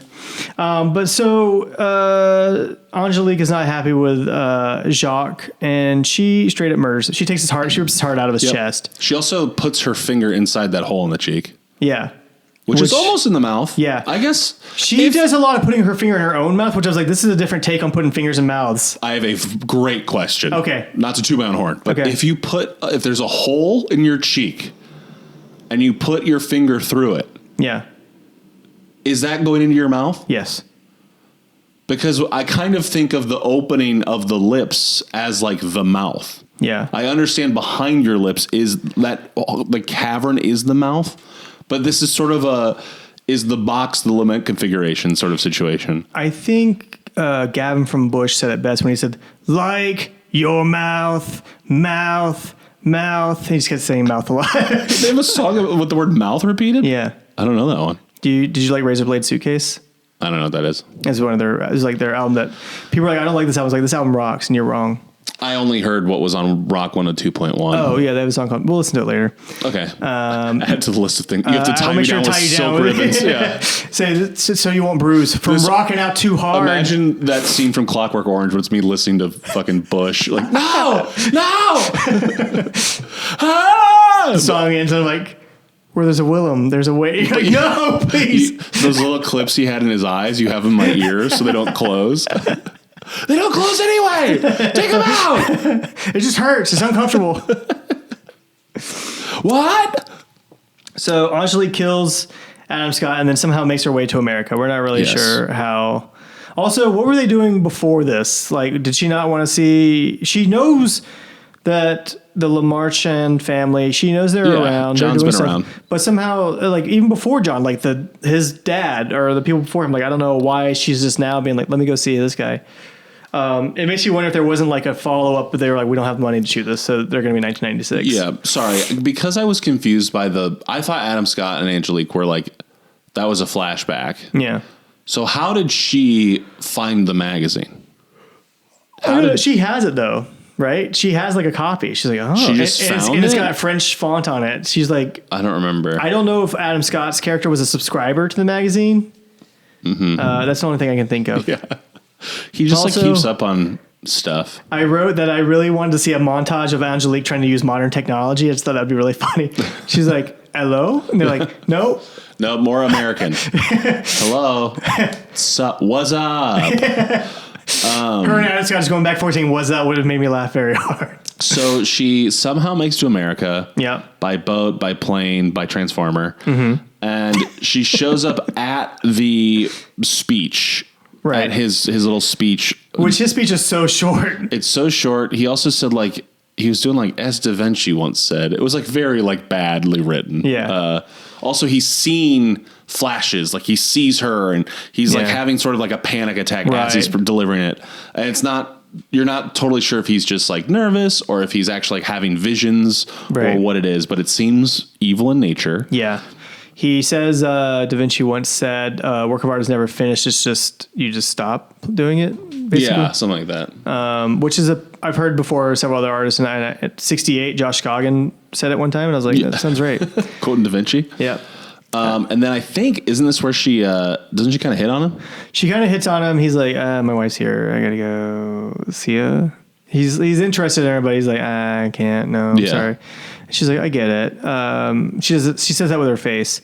At which point she's like, I got to get to that basement though. Yeah. So this is where she seduces a security guard. Yeah, security guard. For my money, highlight of the film would be this man. He is great. He is every bit a Chicago actor. Chicago bleeds off this man. Yeah. Balding, mustache, a little portly. Yeah. But also, like, looks like he probably could have played offensive line for the Bears at some point. Yes, I was absolutely. like, there's no doubt in my mind this guy probably played football at some point. But so, in a classic, like, she's, like, hitting on him like he's a hornball. This feels very like the first one. She runs into him and says, shit, or something like that, or, like, says something where it's like, you just insulted this man when you ran into him. She's like, I'm sorry, that was rude of me. And he's like, oh, okay. Yeah. She's like, could you show me around? And so they go down to the basement. Mm-hmm. As one does. Yeah. She then punches a hole into a pillar. She tells him to close his eyes. Yeah. Or he's like blindfolded, close your eyes. Yeah. And then she's like, I'm going to go do something. And yeah, she punches a hole through a cinder block. And he kind of likes it. He's like, wow. No, he goes, what's going on? Can I look now? And it's like a loud, like explosive noise. She punches a hole in cinder block and pulls out the lament configuration from the pillar. Just been there the whole time. She knew. It really, like, the cement they did, it really just like landed in a nice It looked good. Easy to grab It looked spot. really good. I watched this movie with some friends. Sophia Zalon was there, and she was the funniest person in the world at that moment. She was just like narrating this whole thing, and it was so funny to hear like her narration of the scene. She's like, "Okay, here we go, and now punch." Yep, there we go. And then a thing I said again, I've said this before, but like a guy who looks like that should be suspicious of a woman who looks like that. Yeah. Launching herself at him. Yeah. And then also like suddenly he's got his shirt off, like he's taking clothes off, but she's still fully clothed. Yeah, I didn't understand that. I know. I think that was for the ladies. They're like, hey, if this is We your need some body type, TNA. you might like this. And by TNA I mean male TNA. So he's sitting there still very trusting. And she's like, why don't you work on this box? And he's like, okay. Yeah. Sure.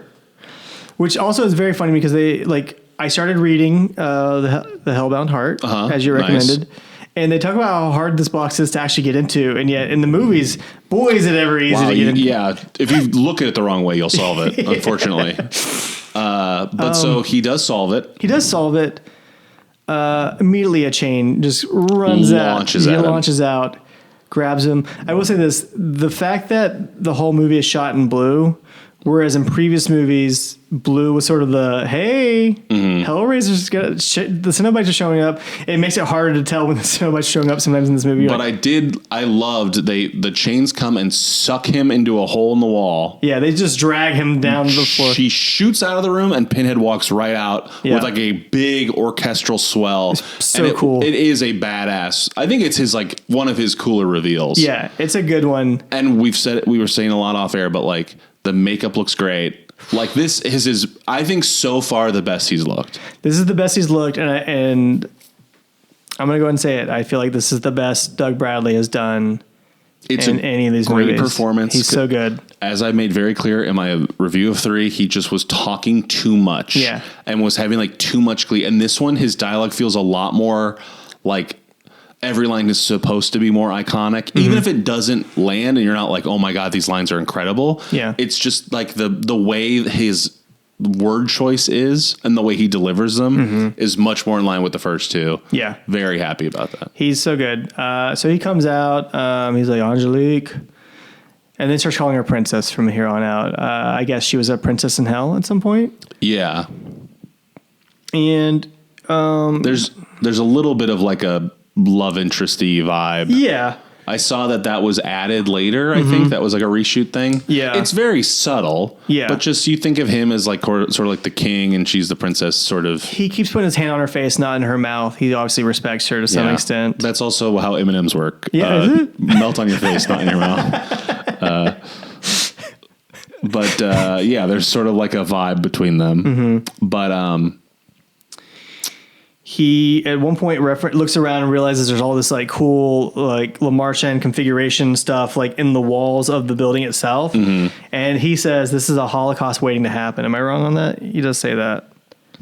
I don't recall. I think it's either Holocaust or Apocalypse. I've seen like I looked it up and I was like, okay, I think it's Holocaust. I can't remember. Either way, something bad's going to go down if they get in control of this. Yeah.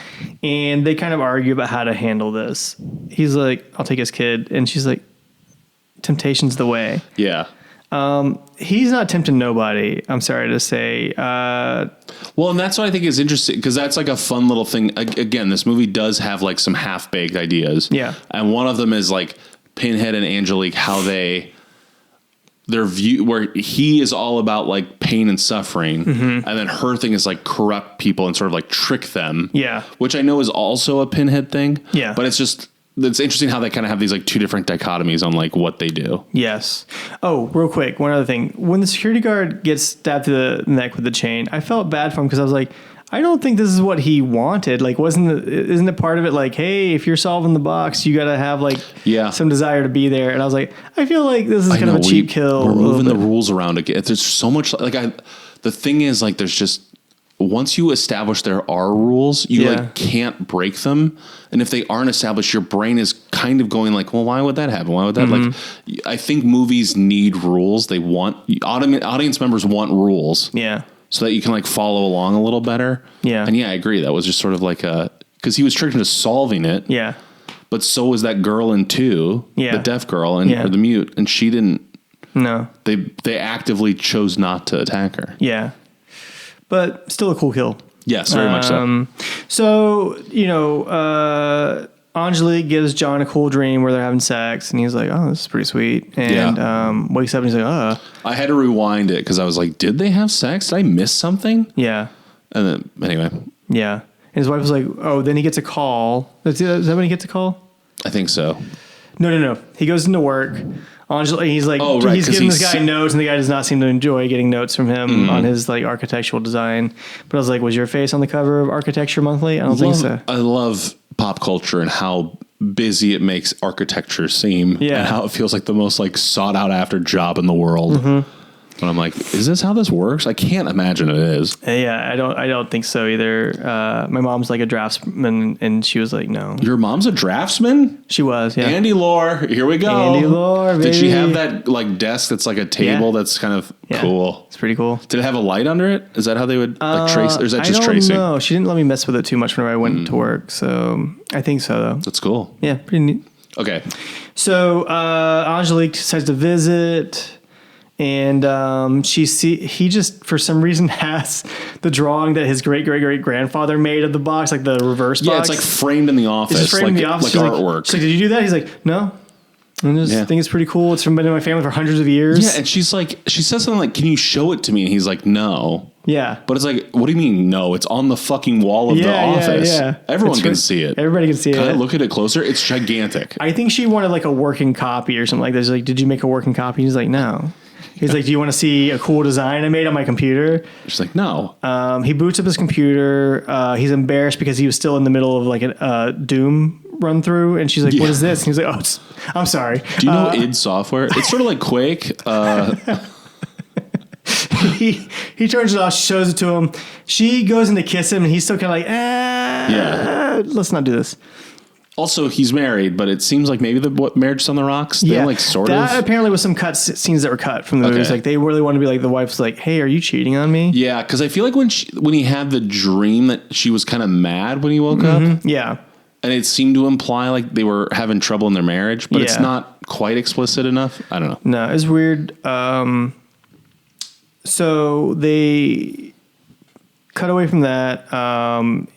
He's now back in bed. He gets a call. He's like, hey, it's a late. Oh, actually, you know what? They have a cool moment where Pinhead is just sitting there with a dove. Yes. Freaking coolest looking scene in the movie to me. He's just sitting there.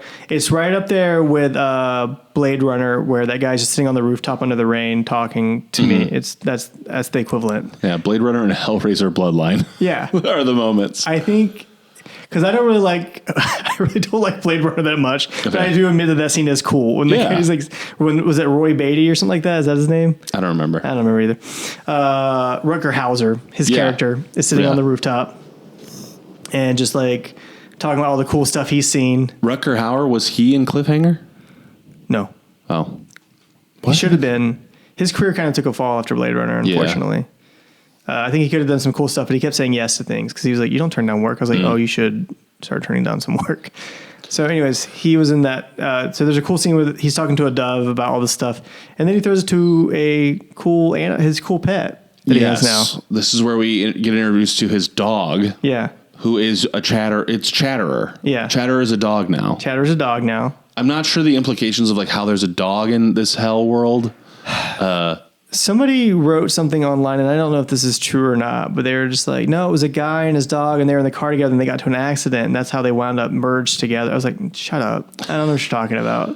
But why would it be like a cenobite? Yeah, exactly. I was like, how does the cenobite It could just be a demon. Like, they do live in hell. Yeah. I've always assumed that there's some sort of like hierarchy in hell. Yeah. And the cenobites are simply one small job. Mm-hmm. It's like if you only ever met a construction worker. It's like there's plenty of people that aren't construction workers. Yeah. And I like the fact that cenobites have pets. I don't know why. I just think that's cool. But yeah, he's got a jaw that's chattering. I'm like, it's never explicitly like that's a chatterer dog, but you do see teeth chattering. You're like, hey, that's a familiar sight. Yeah, and it doesn't talk. I wish it would, but it does not. You wish the dog talked? I wish it talked like Scooby-Doo. It's like, yeah, I wish it ate Dagwood sandwiches. Yeah, I really had to but the bites would be like really shaky, really small, almost like a little woodpecker attacking a sandwich. Like, oh, okay. Attacking.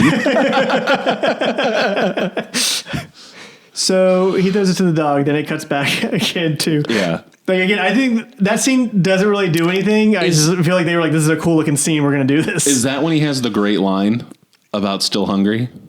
No, I don't know. What was the line? He has a great line where he goes, "Still hungry? Ready for something that screams?" Oh, yes, that's what it was. I was like, "Hell yeah, this is a good line." Dude. So we see, we cut to these really progressive twin security guards. Yes. Yeah.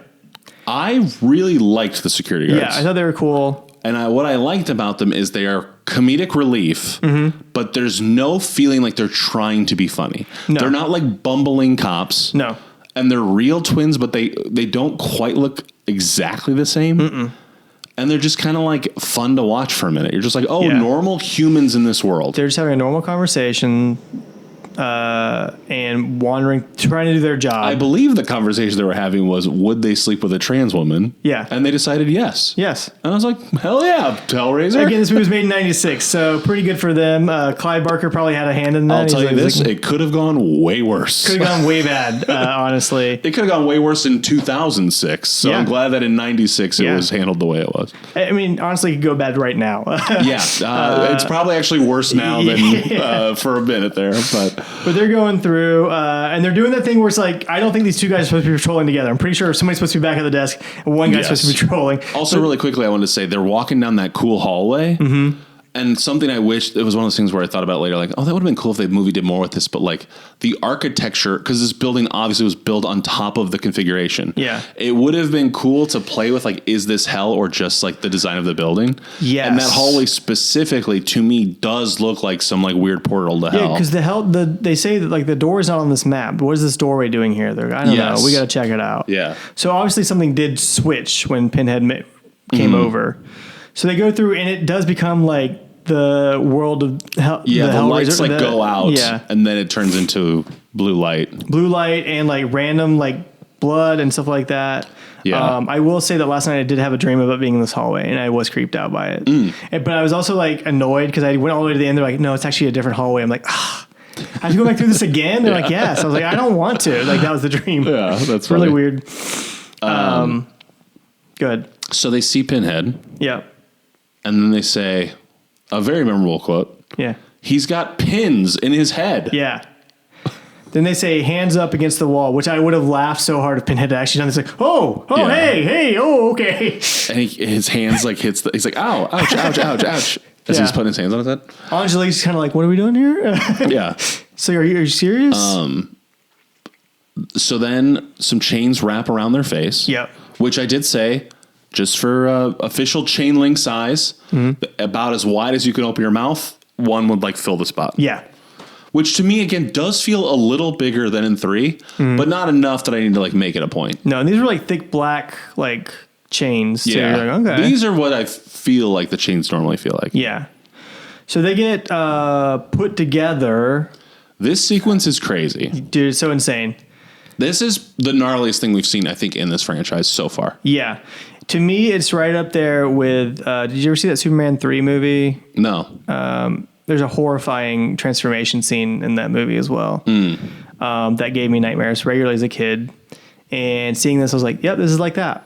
So they're standing side by side, and they get like a steel mask, almost like the drama, like smiley, frowny face, but like half. Yeah. And one gets it on his left side of his face, and the other gets it on the right. And then I like that you're touching the opposite ends of your face that you're talking about. I was doing it for you. Yeah, okay. Thank you. And then like a long nail bit spinning, like a drill bit, goes into... It's like a random spot. On one guy, it's like his neck. The other, it's like it's high on his cheek. Yeah. But basically, this screw thing drills into their face somewhere opposite the metal thing. And then there ends up being How did it connect to that cylinder? Like their skin gets wrapped around the cylinder. Yeah, what ends up happening is their skin on the side opposite the mask gets connected to a cylinder that twists. Yeah. And like rotates their head, their skin, their flesh from their insidemost side to be like a curl. Mm-hmm. It's awesome and looks painful as hell. Yeah. And it's like gory in the perfect ways. It is like a very striking image. And then also they bring back from Hellraiser 2 the little like weird needle with chemicals in it coming and hitting them in the back. Yes, I noticed that. So I was like, oh, this is like for real. Like that's why some people are like, that's why the cenobites in Hellraiser 3 were weak, because they were just like, they didn't have the juice. Mm-hmm. Whereas this one has the juice, so he's like also the hook, the screw thing. The bit seemed to have like some viscera on it in a way that did kind of remind me of the little worms on his nails in 3 as well. Yeah, I don't know if it was supposed to be like the worms, but I thought it was interesting. It was crazy. So then we cut away. John wakes up from another dream, gets a phone call. And a dream, if you're listening to that character from Hellraiser 3, a dream's like a thought you have while you're asleep. It sounds awesome. Yeah, imagine thinking a thought, anything. Like think of anything. Like butterfly? Yeah, like a butterfly. That could be your dream. If just your eyes are closed and you're also resting. I don't dream. I don't know. I know. It's a little confusing. It's complicated. Yeah. Not a nightmare exactly, but a scary dream. Okay. So so he wakes up. He wakes up. So he's like, who's that? He's like, business in Tokyo. They don't know what's going on, what time it is or whatever. I was like, I'm pretty sure they know what time it is. Yeah. But his wife's like, something's going on. Then he gets up and now we just don't see him for a little bit. I don't know exactly. I don't remember him doing much after this. It really is weird. Like I'm not, I know it sounds like I just forgot the movie. It's like, no, I think he just like gets up and walks away and we don't see him anywhere. Is this when the mom is dealing with the kid? Yeah, later on, Angelique and Pinhead again argue like how they want to do things, and Pinhead's like, I'm going to take his kid. Yeah. And she's like, we can just tempt him away. I was like, girl, you've been at this for a while. It took you 200 years to turn Adam Scott. Yeah, you had plenty of time to tempt. So, Pinhead, here's what was weird to me. This is like, I know people are like, hey, you have to suspend your disbelief when you're watching movies like this. Mm-hmm. I don't understand why they have to use a public laundry unit. Oh, yeah. That's a great question. They have a very nice condo. He has a limousine, pick him up and take him places. Yeah. I was like, I don't understand He this. literally designs buildings. He designs buildings, but in this building that this very nice condo he has with his wife. But it is New York City, so I will say there is a chance, because sometimes it's just, that's what you got to deal with, living in the city. It was just very weird to me. So she walks all the way down these very dark stairs. It's very creepy. And then while she's down there, she hears screaming from her child who was working on Connects. He was like, hey, I'm going to the laundry. He's like, don't bother me, Mom. I'm working, or something like that. And you're like, okay. Which I guess with the dad being an architect, it's like, okay, he's trying to follow his dad's. He's building like his dad. Yeah. So she runs back up. There's Pinhead. He's got the kid's just gone. The kid's just gone at first. She's like, what? And the second that happened, I was like, I just like don't understand what's going on. Yeah. What are the rules? And then she runs and finds him. Yeah. Sitting like down under, like she's in the lofted area. It's got the weird, like it felt like watching The House in Beetlejuice, where like sometimes the weird angles would come in and like shadows, and so you're like, what is this real? It was a very like angular house. Yeah. And it kind of had like different stories, and you're like, this is in Manhattan? And it's got like 2 stories and stairs, and you're right. The House from Beetlejuice is a very good comparison. Yeah, it was hard to explain what's going on. So there's Pinhead. He's got her child. He's also, I made a note, I don't know if he always wore this, but Pinhead had those like, he's got leather gloves on that go like the pinky all across to the thumb, but the middle fingers are exposed. Yeah. And there's that like kind of pinkish makeup that fades to white. Like he like dipped him in blood or something. Yeah. I was like, that's kind of cool, but I don't understand why they're that color. Well, it's for putting fingers in mouths. Oh, and they're like, the leather, it's gross. He's like, yeah, I get it. Okay, you're right. You can't really feel it. Yeah. Yeah, that's a good point. So he kidnaps the wife and the child. Mm-hmm. John gets back from wherever he was. We don't know. Again, I'm still mad that they don't have in-unit laundry. I'm like, you guys got to work on this. Anyways, he gets back. the magazine he's on has been weirdly like just pinned into this pillar with a knife, which felt like a very un-Pinhead like thing to do. I was like, you got chains, bro. Right. And it's bleeding. The magazine's bleeding, which is kind of a cool effect. Mm-hmm. And then is this when the wife starts like saying, does this pathway work both ways? And she's like she's trying to attack them with the configuration. Well, her and her son are stuck in there first. Right. Yeah. With the dog. Yeah. The shadow dog's just there to guard them. Pinhead keeps making some threats, especially to the son, where he's like, we could torture him for a long time. She's like, don't do that. She doesn't want to. She's done with this. Yeah. They're starting to not agree. Angelique and Pinhead have they don't see eye to eye anymore. Yeah, they're not really down with it. John shows up. Yes. He somehow gets his wife and child out. He's like, come with me. Let's get out of here. Mm-hmm. They get set. He puts his son on the elevator. He's like, just take the elevator. You'll be safe. And I was like, what are you doing exactly? In case of emergency, use stairs. We all know this. Yeah, you should be on the stairs insane. at the very least. I think this is why they started making that more, like talking about it more. They're like, hey guys, in case of emergency, do not use the elevator. Stairs. Pinhead's coming for you. Remember in Bloodline? Yeah. The TV show? No. Hellraiser 4? Yeah. Remember? You're supposed to use the stairs. John's wife, and I don't mean to keep calling her that. I think they said her Bobby name with an I. Did they say her name like more than one time? I don't think so. Yeah. So they get separated. The wife is getting chased by Bobby's getting chased by the Chatterer dog. She runs into what looks like a very flimsy conference room. Yeah. I was like, I don't think anything here actually works. Yeah. But the box is with her somehow. And right. And when she does that's when she says that. Yeah. And she starts using the box like as a weapon. Which is weird because again, she says, does the box work both ways? I was like, you don't even know the box existed. I haven't seen a single scene where you're like holding a box. Yeah. I don't know how that worked. Again, this is probably a deleted scene because they said there was a lot of deleted scenes with her. And this is, again, like I think the movie is like good. It has a lot of good setup and a good tone, but then it's like this portion of the movie on, you're sort of like, okay, like how are we landing the plane now? Yeah. I feel like when the twins got killed, I was like, this is such a high. And after that, it just kind of stopped being good. Not like the movie stopped being good, but it peaked and like it's sort of on a rapid decline of like not really sure what's going on. There's still some fun moments, but I'm more confused than ever. Yeah. I feel like the plane did not land great, right? Which is typically a symptom of a movie that was like cut to death. Yeah, There's again, it's just like they'll get it. I was like, we will not get it, dude. We will assume it. That's about what we will do. I have written some Hellraiser fan fiction where Bobby's cut out, but his best friend is there, and it's called Hellraiser BLOODLINE.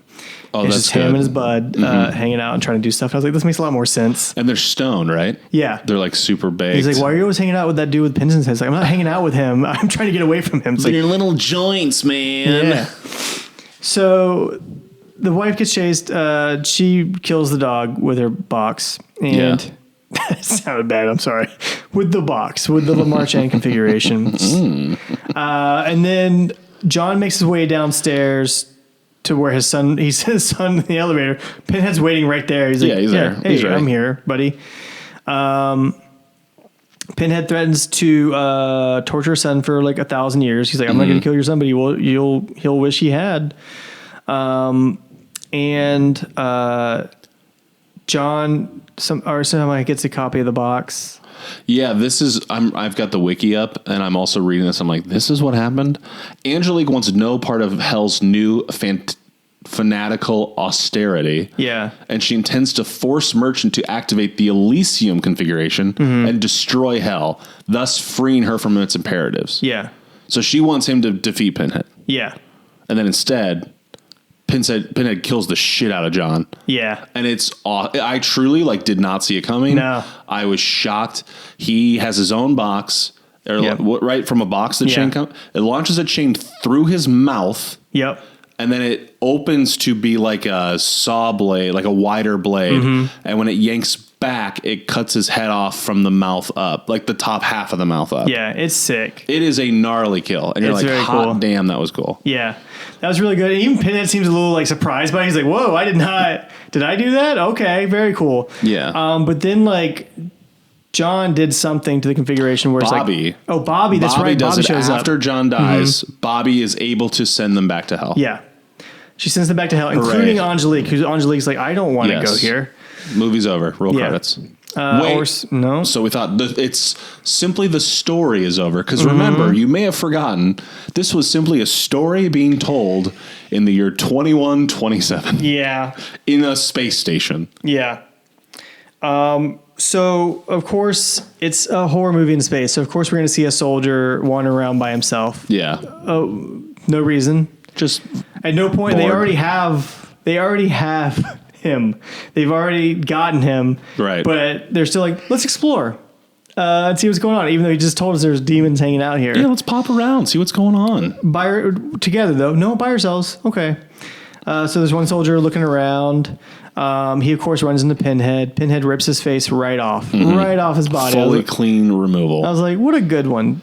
Like, it's like they were trying to make up for that weird moment in Hellraiser 3 where they ripped that woman's skin off. They're like, we can do better. Yeah, we could do it. Also, like, was there less CGI in this one? I feel like It it. didn't feel like much CGI. No. I mean, Yeager was a special Yeah. effects guy, so that would make sense. But Yeah. it did, like, obviously some of the space shuttle stuff was Yeah. CGI, but like as far as the actual kills and stuff, they did not seem to be CGI. There was also, I can't remember if this is the same exact moment, but another soldier on the spaceship. There's a great moment where he's trying to shoot Pinhead with a laser gun. Yes. And then he realizes it's not working, and he just goes like, fuck, and he runs away. Yes. And it was like not played big enough to be like he's cowardly, but it felt like a very realistic way someone would react. I was like, that's great. I really I enjoyed loved that. it. That was really funny. And he goes exactly where you think it's going to go, where he's like hiding and Pinhead's like looking around like, I'm trying to find Yeah. you. Pinhead doesn't really care because the Chatterer dog is right there and that Exactly. guy's face is like, there we go. The dog's going to take care of it. Yeah. There's also a thing where because now the I don't know if we said this, but the twins are now a cenobite. Yeah. Who show up and have the swirled head, which is Yeah. cool. Yeah. But there's like these cenobites can just like put their hand out and like call the box to their hands, like Thor's hammer or something. Yeah. But I was like, wasn't there a whole thing about how Pinhead had to be handed the box? Yeah. In the last one, rules. I'm telling you. I don't know. I mean, he's not using the box himself. He's just like, I just have it. And he's like, I don't know what I can do with this. Yeah. So maybe that's part of it. Is like, he's like, I can't really use it, but I got it from you. So then we start to see his, what's his name? Paul is trying to tell Rimmer some more stuff, and she's like, I don't know about this. Meanwhile, her squad is just getting destroyed. One guy's like, we can't leave without Anducci or something like that. And I was like, you're leaving without Anducci. He's dead. Yeah. That guy's dead. He's gone. The guy who was yelling about this, like he's like the second in command or whatever, that was kind of teasing her about, isn't this your favorite guy or whatever? Yeah. He gets attacked by the twins. That was a weird kill. I didn't really understand it. Yeah, they separate. They separate and then they get close to him and they basically absorb him. It was cool. The effect was cool. Yeah. When their heads are in a line, because the camera just kind of like pans by. Yeah. And now both, because again, they split, and it looks painful when they split. Like Yeah. their faces are kind of gnarly. And then his skin essentially stretches to match theirs. And a lot of these kills there's moments that seem to mirror the first couple movies. Yeah. Like even like Bobby seems like jealous in a way that Frank Loser Larry seemed a little jealous, and like there's just some moments, or the robot felt like Frank a little bit. Isn't Robot and Frank the name of a movie? Yes. Anyway, Frank the robot, the robot named Frank. It Something. had Langella in it. It was really good. I never saw it. I liked it. How was the robot? Pretty cool. Held its own against Langella? Yeah. Oh, that's good. Langella was like trying to talk down to him, and I heard there was some spats between him and the robot. I was like, I think you guys made a good movie. Behind the scenes struggles, yeah. There's a part where the Rimmer, right, tricks the dog to getting into a little chamber. Yeah, decompression room or whatever. And you do see the full dog clearly. Yeah. And I was just thinking, like, the dog's like a little beefy. Yeah. It feels like a really muscular man on all fours sometimes. like the shoulder trap area is like a little too built. I don't know. I've seen some pretty built dogs. Maybe Imagine someone inside of like a shoulder press machine. Yeah. Like that's kind of how, like a fit guy inside of a shoulder press, and then you just like rotate it to be on the ground. Okay. I think the dog just looked a little too built. Okay. I like the dog. Yeah. I get it. I'm not It's judging just really fit in a way that I was like, Yeah. okay. You want the dog to be that beefy? Fine. She kills the dog. She gets on the spaceship like Paul had told her. Another soldier's browsing around, and then Angelique, she looks way different. Yes. Her skin has been like pulled open. Yeah. They based that off of like some of the nuns' habits or whatever, I guess. Oh, I could see that. That's what they said they based it on. It sort of looked like, imagine like in like a Bond movie when like the ground opens up to let a space shuttle take off. It almost looked like that with her skull being. Yes. Yeah. Yeah. She's in a mirror. She's like, help me. And I was like, dude, if somebody from a mirror was telling me to help him, I'm like, I'm out. I'll see you later. I'm staying away from the mirror. Yeah. This guy wanted to get right next to the mirror. She pulls him in and cuts his head off. No. No. She grabs him and pulls him in, and he tries to get back out, and they seal off the world, and he is cut directly in half. What it is, yeah. And his body slides. And I was like, this is cool too. Yeah. A lot of cool kills just like being thrown in right at the 11th hour of this movie. I didn't feel like Angelique needed to do that. I was like, why are you inside the mirror? I feel like you could have done something else. But I was like, at the same time, I was like, hey, whatever. Yeah, also like it felt like this was like a pre-established mirror world, but we've like never seen this before. Yeah. It was like, oh, okay. Again, we have to go back and watch that weird workers cut and see if like, hey, maybe there's something explained here. And I will say, I do enjoy this movie. Yeah. Again, it is under an hour and a half, and at this point, I'm like, this is feeling long. Yeah. Like, it feels like a long movie. I feel like there's definitely some parts in here where I was like, I think Kevin's just showing off what he can do. He's like, you want to see something cool? I'm like, I guess. And I'm like, I'm glad they like, it's like a super cut of murder. Yeah. It's not unlike the bar scene in the third one. Yeah. Where it's like, we're just going to show a lot of cool kills in a lot of inventive ways. Yeah. And because he's a practical effects guy, like there's cool creature stuff built, there's cool makeup. I enjoy all that. So I'm glad it's there. I thought it was really cool. There's also, I can't remember if it's around here, but there's a part where Pinhead is looking at a screen with Earth on it. Yeah. And he says, there are more humans alive than ever. At least it's like a Garden of Eden, a garden of flesh. Yeah. And I'm like, I'm glad that like we're getting like, I want to take over. I want to corrupt the world. Like just some clear motivation. And again, it's at like an hour and 20 of an hour and 28 minute movie. Yeah. But I'm like, at least there's some sort of like, this is what Pinhead wants, and he is evil, and he wants to corrupt people. And yeah, he wants to hurt people and take them and make them experience pain, and also get his rocks off on that. But it feels a little like it feels in the third one. It's so like, I'm doing it. Whereas this one is like, I'm going to rule with an iron. And it's a little, I don't know. And again, I think this is due to the fact that like Doug was really good in this movie too. Yes. Like that really helped. He was awesome in this movie. So he confronts Paul. He's doing that whole Earth speech. While he's doing that, Paul's just standing there. He's like, I'm going to leave now. And Pinhead turns around and is like, what? Like, almost like, what? You're not going to stay and listen to my speech? Okay, cool, man. He starts stalking Paul because he's like, we're on a space station. Where else are you going to go, dude? You don't have a lot of places to go. At one point, he catches up with Paul. Paul turns out is just a hologram. And that's when Pinhead's like confused. And Pinhead does make it's well performed. Yeah. But it is funny to watch Pinhead look around and be like, wait, where'd he go? Like he turns his whole body. He's like, wait. It's a good performance, but it is just funny to see Pinhead, this like hell creature, be like, wait, where is he? Yeah. Paul is on the ship with Rimmer. That's where they're on an escape pod sort of thing. Turns out the ship is timed. It's on a timer this whole time. Because the ship itself is the Elysium configuration. Yeah, it is.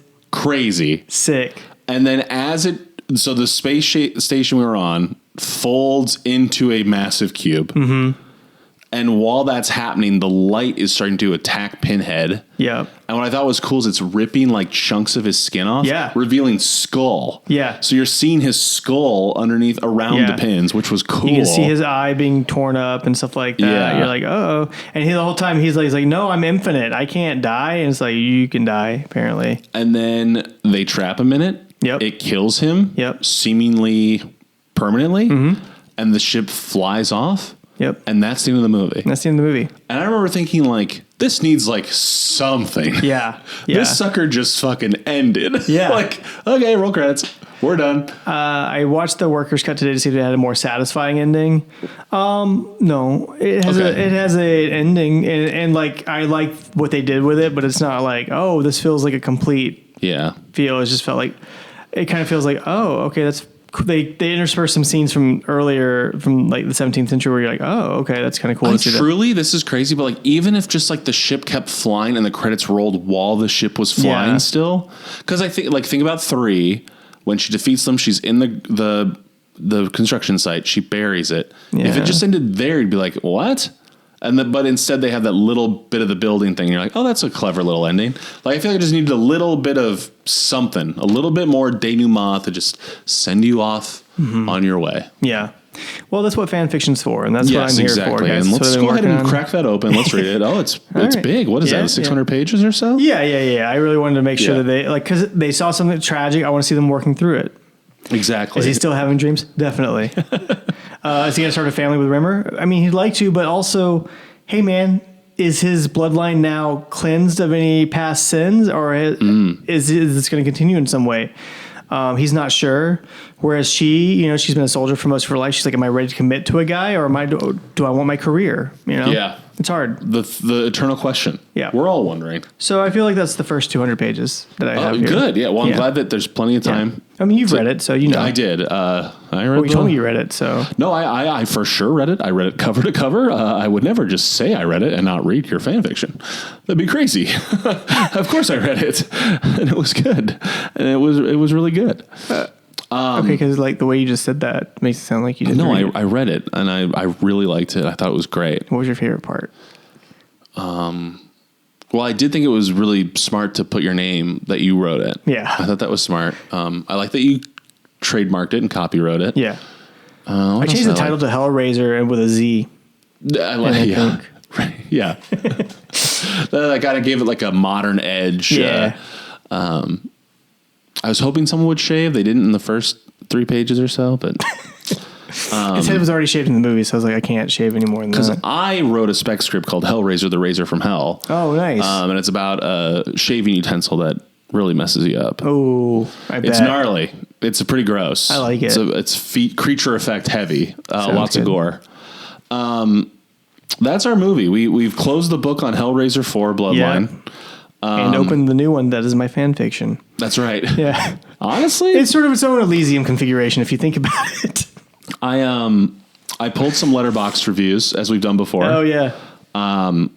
Just 3 this time, but I'd like to read them. Sure. These are going to go from most praising to least praising. Okay.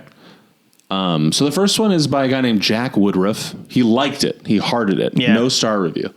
This is probably a very unpopular opinion, but this movie unironically fucks. Yeah. While the science fiction / futurist narrative switches some people off, I like sci-fi horror together, and the different timelines keep things fresh.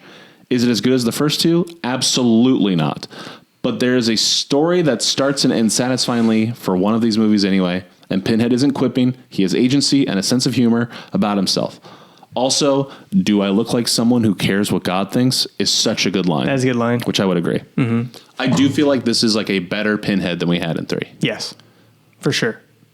But I don't think this movie is as fun to watch as 3 is. No. Another one by a guy named Mark Bernhard Soren. He gave it 2 stars. He wrote, "We're in friggin' space. Is that Adam Scott? Not his pretty face. This movie is all over the place, but still has some interesting moments. I don't think I'll be doing any more of these, though." What I really liked about that one is it rhymes for a minute. I don't know if they know because it kind of stopped. Ben gave it 1.5 stars. "I cannot believe this was less than 90 minutes. It feels like I've been watching for an eternity." That one really, I felt that too. I was like, this does feel long for being short. I think I watched this movie during the pandemic. That was the first time I saw it. Mm-hmm. And it was very late at night, but I was like, this movie is awesome. And then I was like, this is so cool. And then I think I watched it again, like maybe a year or 2 later, and I was like, this is still pretty cool. But I had a harder time watching that. Last night, I think because I'd seen it already and knew what to expect for the most part. I was like, No, this movie's cool. I still like it a lot. Yeah, I enjoyed it. Yeah. But I also wonder, I do think, and again, like I did some like letterbox circling around and looking at IMDb reviews, which are not always the best places to look. No. But this is a very divisive movie. Yeah. People really, they think this thing is dog shit. Yeah. And I definitely don't think it's that bad. No. You could certainly be like, it's a weaker of the... I think these 4, none of them feel like that one is a freaking turd. Yeah. Like they're all like varying degrees of good. Yeah. And like your results may vary based on what you like this to be. But people really think this movie is awful. Yeah. And it seems to be people that have watched it knowing there are a bunch of sequels to come. Yeah. And I definitely don't think it's as bad as people say it is. I think some people, when they find out there's been meddling and stuff like that, they're just be like, this is awful. This is not the director's original vision. Yeah. And so as a result, it is just the worst thing that's ever been made. It's like, sure. I don't agree with that, you know? I agree. So, like, I mean, I know some people liked the Spirit movie, and I was like, that movie is awful. You were wrong. Oh, yeah, I've heard that's atrocious. I've never seen it. But I still went to go see it, because I was like, maybe it'll be good, even though I heard that, you know, it was not, like, the guy who directed it was not great, and some of the other stuff was weird, and I was like, but maybe it's good. And I was like, no, this movie was bad, and I can say that on my own. I can say that without caring who was involved in it. And that was a bad movie. Sometimes I think it helps to, like, have a little bit of... Because, like, obviously we're giving it a little bit of a break, knowing, like... It was cut to shit. Yeah. Because it does feel like this definitely wasn't someone's like original vision. Yeah. It definitely feels like it was meddled with and stuff. You can just tell. But at the same time, it's like when I watch a horror movie, what do I want out of it? It's like some weird like pseudo-sexual shit. You want people being tempted and doing the wrong thing. Mm-hmm. You want Pinhead to be like scary and otherworldly. You want some cool kills involving chains. Yeah. This movie has all that stuff in spades. Yeah. And some of that stuff 3 doesn't have. And maggots. Yeah. Yeah. Different ways of putting fingers in people's mouths. It's there. Yes. We did find a new way to put a finger in her mouth. She puts her finger in her own mouth a few times, which I was like, okay, is this making up for this? And then I like that you pointed out, like, no, she put her finger through his cheek. I was like, that's right. She did. How did you feel about Angelique in general? I liked Angelique. I thought she was a really interesting breath of fresh air. It made the world feel like different because it's like, oh, hell's not just like single-minded. It's like, hey, we've got different thoughts down there too, like on how things should be run. I also enjoyed that she wasn't like explicitly a Cenobite. Yeah. And she's like not. She's just like a hell person. And she eventually she becomes a Cenobite. Yeah. But I like that like she's kind of like we were saying earlier that like they're not the only people in hell. They're just like agents of this one thing in hell. Like I like that she represents like another side of hell. Yeah. But not necessarily like equally powerful. They're just like two people doing their own thing that happen to both be from the same place. I did want to see Pinhead try to seduce somebody and just fail at it really bad. Like, no. Well, it's sort of like when it's like when you're like, oh, I have to like meet this person. They're also from Wisconsin. And I'm like, I don't like you. We can both be from Wisconsin. I don't have to like you. You know? We can both be from hell. We don't have to like be buds. Yeah. For some reason, a lot of people think that I would like to play Dungeons and Dragons. They're like, you would like this person. They play Dungeons and Dragons. I'm like, I don't play that game. Can I venture a guess? The facial hair. I mean, it could be so many things, honestly. I have to assume it's the facial hair. I've gotten it before I had the facial hair too. People were like, you should probably want to hang out with this person to play Dungeons and Dragons. I was like, well, here's the thing. Me and that guy don't talk without playing Dungeons and Dragons. I can't imagine playing a 6 to 7 hour part of a game would make this any better. In character. I got to hear them play pretend across from me at this table. No, thank you. For hours? Yeah. For me, it was always like the time commitment. Can we just do like a half hour? Yeah. It's long. Also, I used to work at an office where they had like a Dungeons and Dragons night. Did they? Like once a week, they'd had like a group meetup. Oh, okay. And I'd always been like kind of curious about it. So I was like, oh, that could be like a natural, fun way to like see what the hubbub's about. Yeah. Found out, and maybe you know this, but my favorite thing about D&D, having never really played it, love the dice. Yeah. Novelty dice are cool. I still do want like a 20-sided die for no reason, just other than that they're kind of cool and they're a nice weight. It's like a poker chip or something. Sure. But I thought like you would be rolling dice all the time. It's not as common as I thought it was. Like to play, you roll the dice. Yeah. But it's not. Just like occasionally they're like do a check or whatever. Yeah. Are the Cenobites going to come for us or our fan base, whatever we call them? Are they going to be mad that we don't like D&D? I don't know. And I will say I'm ignorant. Yeah. I can't say I don't like it really because I've never really done it. I'm judging it from afar. Yeah, the few times I've seen people play it was people trying to be funny. So it would be like people who were like, "Oh, we're fighting an orc. I hit it with my dick," and they're like, "Okay." That's funny though.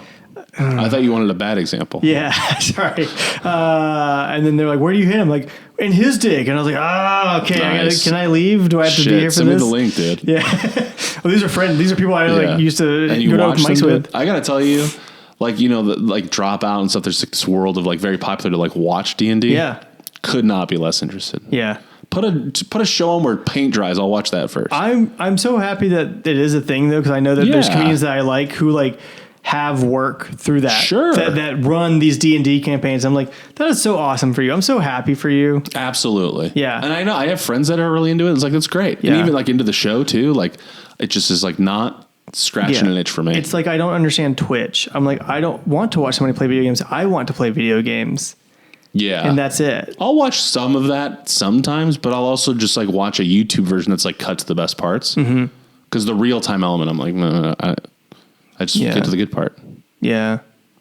I mean, I'll watch like videos on like how to do something in a game because I don't know how to do it. I'm like, oh yeah, that's pretty cool. Yeah, I'll do that a lot. How to beat this boss or whatever. But other than that, I'm like, no, I just want to play the game myself. Yeah. So also, in case you're like, oh, you're just some. I also don't watch professional sports for the most part because I'm just like, I could just go do this at a much less level, but still, like, I could go run around and catch up football if I wanted to. I think there's some. I enjoy the professional sports of like, here's how good you could be good at it if you were able to.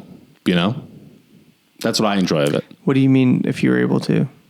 Like I probably could never play basketball at the abilities of some of the people that you watch. Yeah. So it is cool to see someone excel at something that I otherwise couldn't do. We can have this conversation off camera if you'd like. But I had this conversation with my wife a few weeks ago. I was like, do you ever wish you knew what you were capable of? Like truly, completely capable of. This is when she's trying to fall asleep. Yeah. She was like, I'm trying to take a nap. So wake up. I got to ask you a question. And I said, do you want to do in this voice? What if I do in this voice? Do you like this voice? And she's like, I do not like you talking to me at all right now. Yeah. And I was like, but what do you think? Okay, what did you ask her? Do you ever feel like your potential was wasted? No. I said, do you wish you knew what you were completely, fully capable of? Mm-hmm. Like what your max stats were for you D&D people. And she said, oh yeah, they're all still here for sure. No, I'd like to figure it out on my own. And I was like, it's not that I don't want to work towards it. I just want to know what am I working towards exactly? That's a good point. That's sort of like a monkey's paw sitch, right? Because it's like if a thing you really want to be good at, you know you're going to cap at, like it might be nice to like give up. Yeah. But at the same time, if there's something you could be really good at that you're not interested in or like don't feel like you want to put the time in to get there. Yeah. Now you're stuck with a situation where you got to work way extra hard to get there if you want. Yeah. I mean, there's some things I'll never have time to put into to figure out if I'm good at that or not. Right. There's some things where I've found out within like, I don't know, maybe a week of trying. I was like, oh, I'm bad at this and I hate doing it. Mm-hmm. Playing baseball is one of those things. I am not good at that. Yeah. My eye-hand coordination is awful. And I'm not very fast. And again, trying to catch. This is you on our first date. Yeah. I'm slow and I'm bad at hand-eye coordination. And sorry, what was the question? Did you want to get a drink first? In Johnny Bravo, there's like one of the first episodes. I think he's like up against some like guy who's like trying to bully him, even though the guy's like just really small. He's just like, "Hey, watch out for Andy. He may be thin, but he's wiry." That made me laugh so hard. It's like that line in Space Jam that's always bothered me when Newman, the guy that plays Newman, says like, "I might not be tall, but I'm slow." Yeah. And I always wonder, what does that mean? Yeah. I've never quite understood it. I still don't. I think he's just listening to other things he's bad at. Oh, but he says it like it's supposed to be a good thing. Yeah. Okay. It's just a joke that I don't get. It's just a joke. Yeah. Sorry. That's okay. Something else, going back to Hellraiser Bloodline. But what do you think though? What? Do you wish you knew, or do you? That's what I was saying. I think both. It's kind of a monkey's paw. It seems. I think ultimately I don't. Yeah. It would be interesting. Yeah. But it feels like one of those things like you just don't want to hear. You know. Okay. Sorry. Do you mind if I talk about the movie we're covering on this podcast, or did you want to talk more about your hypotheticals? We'll talk about it off the camera. What superpower would you want if you could have any? Agility. Agility. I'd like to be flexible. Agile man. I'd like to be flexible. So, looking through all the letterbox stuff and like I was saying earlier, like I feel like people are critiquing this having with the knowledge of the full franchise, not like from the real moment. People are giving it shit of like they already went to space. Only 4 movies in and we're already in space. Like the cliche horror movie sequel goes to space. Yeah, which made me think, how many of those are there? To my count, movies that went into space. Yeah. Oh yeah. To my count and Googling, Yeah. there's 4, including this one. Yeah. Jason X, Leprechaun 4. Yeah. And then people were saying Critters 4. I can't speak to that, but it did look like Which the poster. Critters are from space, so I was like, that's not, I don't feel like that but counts. I think that one is set in space. Yeah. But you're right, they are so I didn't count like Alien or Aliens because same thing. It's like, where else would it be? Yeah. But as far as the trope of like the thing goes to space. Yeah. Leprechaun 4, which is a year after this. Jason X is 2001. Which that was Leprechaun 4, right? Yeah. Yeah, so it's like 4 movies The 4, in. yeah. But I'm like, okay, so you can't really give this movie shit for because it's the first one to do it. Yeah, and that's the thing I was thinking about last night too, because I've always thought, I was like, yeah, movies go to space, and I love that when that happens. And I was like, how often does that happen? It's like, oh, not very often, because I was thinking about that last night. I was like, Leprechaun 4, and then I was like, Jason X, and then I was like, for some reason, there was a moment where I was like, there's been enough child play. Since there's never been one in space. I was like, no. Which, man, there should be a Child's Play in space. Yeah, I there's feel no like. Chucky in space. They also haven't gone into the future or past. It's just stayed like present day the whole way through. I would love to see Child Play in the past. I think that'd be really funny. Like some Amish girl finds a Child Play doll. Well, Chucky was a serial killer that went into a doll with voodoo. But I'm saying he falls through a wormhole somehow or whatever. Yeah. Yeah. That might be a little hat on a hat, but yeah. I really like the Child's Play franchise. I think what they're doing with it is great. I've liked everything they've done with it. Not sure if I would go to space with it. Yeah. Not opposed, but not into it. I just feel like he'd have so much fun pushing buttons and causing things to happen. Yeah, wrecking havoc. That could be actually pretty fun. Yeah. I do agree with that. Yeah. Just saying. Yeah, I don't... and I'm trying to think of other horror franchises like that was space would work. Like Nightmare on Elm Street, I don't think it was necessary. No, don't need it. Friday the 13th went to varying results, if you ask the two of us. Halloween doesn't need to be in space. Halloween in space would be bad. The other thing is like, so space obviously is like a camp decision. It's a very silly, self-acknowledging sort of meta thing, where this one doesn't do that at all. Yeah. I have to assume Leprechaun does take it as a joke. I would like to see Puppet Master in space, just because I think it'd be funny to see all the puppets like. I wouldn't be surprised if there was one. In zero gravity. I know there isn't, but I wouldn't be surprised if they did.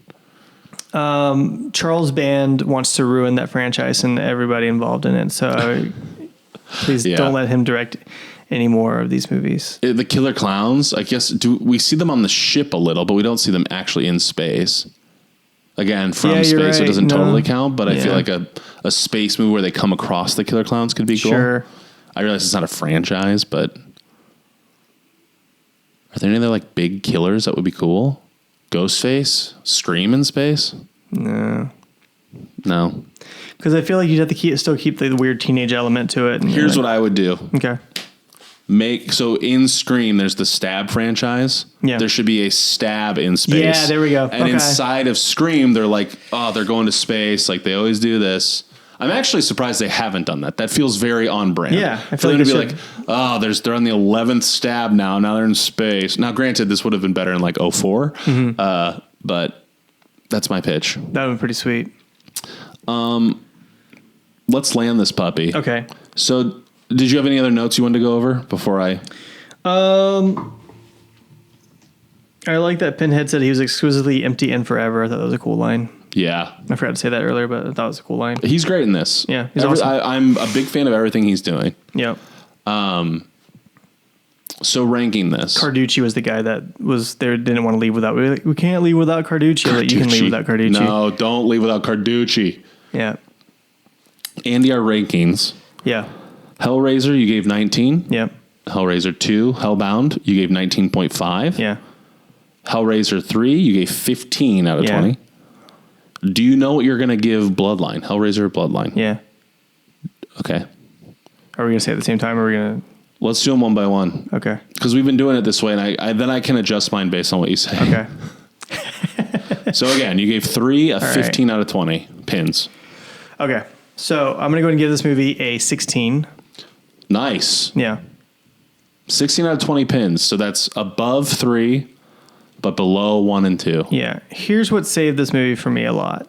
And I do like this movie. But here's what elevates this movie is Doug Bradley in this movie. He is truly great in this movie. He was in Hellraiser 3 a lot. He's just chewing all the scenery. Yeah. And this one, he goes opposite. Like, because you talked about it, where he just, like, takes his moments. He is great with his lines and his delivery. He's not trying to be all crazy and maniacal. Yeah. He's like, I'm Pinhead. And part of it is like sorry, I didn't mean to cut you off. No, go ahead. He like, when he's quiet and reserved and striking in his makeup, it like makes you come to him. Yeah. It's like, whoa, what's that guy going to do? Yeah. Whereas in 3, he's so brash and aggressive that it's like he comes at you. Yeah. And I think it's like a subtle thing, but like that does kind of like make you like, that's when you get kind of sick of it. Same with Freddy. It's like sometimes the joke stuff is like a little too much. Yeah. And it kind of pushes you away. Yeah. Whereas this, when he's like in the background in the shadow saying these like talking like a fucking priest, it's like, yeah, what's that guy's deal? It like draws you in. Yeah. You know? He is his own person in this one. He's never chasing anybody. He's just kind of walking after them. And it's not like Michael Myers where he's just kind of like dumbly stumbling on. It's like, he's like, yeah, I'll catch you. It doesn't matter. I'm going to get you at some point. Because he's all powerful. He's it's all like he's getting you no matter what. His scenes with Angelique were really interesting. I was like, this is kind of cool to see his point of view on this. And I just thought it was really interesting. I liked the timelines, the different timelines. I thought that was really fun. I think it could have been done better, but I was like, this is still pretty cool. To their credit, I like that Dimension was like, we need to have some kind of framing device here. We can't just have time skipping around all the time. I did write down, I was like, you know, like we can balk at the multiple years, generations thing, but I was like, I'm glad these are like one movie and not, they would have all sucked as their own thing. Somebody was suggesting they should be their own movies, and I was like, I hate that. I would hate like that's the Hellraiser back in time. That's the Hellraiser in space. Instead, it's like this one gets you get the fun moments of all those places without having to sit through. I would hate a whole movie set in Victorian England or Victorian France. If you did like an Assassin's Creed with Hellraiser in the 17th century France, maybe I would play that video game. I wouldn't watch that movie. Yeah. Assassin's Creed Hellraiser. Yeah. I could be into that. Yeah, that'd be kind of cool. Really quickly going to jump in here. I'm going to stick with what my initial ranking was. Yeah. So just to go through mine, Hellraiser 1, I gave an 18 out of 20 pins. Hellbound, I gave 17.5. Hellraiser 3, Hell on Earth, I gave 15. Yeah. Hellraiser Bloodline, I will be giving 15.5 pins. Ooh, all right. Which means the one close. nail's been just knocked in halfway. Yeah. So the head fell off. I didn't want to go even, but I also didn't want to go too much higher than 3. Yeah. Because like I said, I may have said this off mic, I think 3 is like such a fun ride, and they really successfully make a movie that to me is not a Hellraiser movie. And then this one, they fail at attempting to make a Hellraiser movie. Right. So it's like, do you rate it for what you got or rate it for what you think they were trying to do? Yeah. And ultimately I decided make it's 0.5 better than the last one. Yeah. And that feels right to me. Yeah. I like it. So that's where I landed. I had a lot of fun with this one. Great movie. Really fun. Highly recommend it. Unless you're not a good person, then maybe don't watch then it. Fuck off. Yeah, see you later. Andy, I'm excited for you to tease what happens. Is the next one Inferno? Yes. Okay, I'm excited. Inferno to me means hell. Yeah. Because my boy Dante wrote a little poem. You know him too? Yeah, you know Dante? Mm-hmm. That's cool. Guy lives down the street from me. Oh, I thought he lived in hell. No, he just calls it that. Oh, okay. I'm like, it's an Arby's parking lot, dude. Chill out. Okay, so I've been thinking a lot about this. Did you watch Freddy's Nightmares? The TV show? Yeah. Excuse me. Oh, my God. That yawn was hell. It feels, the next 4 or 5 movies feels like a weird anthology. Okay. Of places of like stories where it's like Hellraiser's involved, but like they're not like this. Where like I think until the most recent one, the remake with Hulu, Pinhead's not in the movies that much. Okay. It's again, it kind of goes back to the people in the first two, but also because a lot of the movies that followed this one were like the fifth Inferno. I think is an original Pinhead's Hellraiser script, Okay. but the movies after that are movies that they then shoved into Hellraiser movies.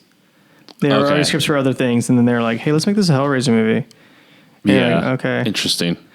But yeah, this is the last you're gonna see like Pinhead just like really walking around doing stuff. Okay. Yeah. And this next one is the first direct-to-video. Yep. And this is the Scott Derrickson one. Yep. Okay. Scott Derrickson, little known director, did Doctor Strange. Yeah, he's kind of been popping off. He did the Doctor Strange. He did Exorcism of Emily Rose. Yes. And the Black Phone. Black Phone and Black Phone 2. Yeah. Mm-hmm. I didn't like the Black Phone. I like the Black Phone. I've heard the Black Phone 2 is not great, but I liked Black Phone. I heard that too, and I did not care for the first one, so I was like, maybe I'm not the audience for the second one either. Did you think it's because you were rooting for the bad guy? Yeah, what's his name? Like the Grabber? Yeah. I liked him in it. Yeah. I think I didn't know, mild spoiler alert for the Black Phone. I didn't realize there was like a otherworldly element. Oh, yeah. And then it's like, it's very much so an otherworldly thing. That was one of those movies that came out maybe like a year after the pandemic, and they were trying to get people back in theaters, so they were showing that trailer a lot. And I was like, okay, I think I've seen this trailer. They were doing a lot of the like, look how scared these people are while watching the Black Phone. Yeah. Watch out, it's the Grabber. I'm like, I don't like that. I don't love the name the Grabber. Yeah, I don't love that either. It's not good.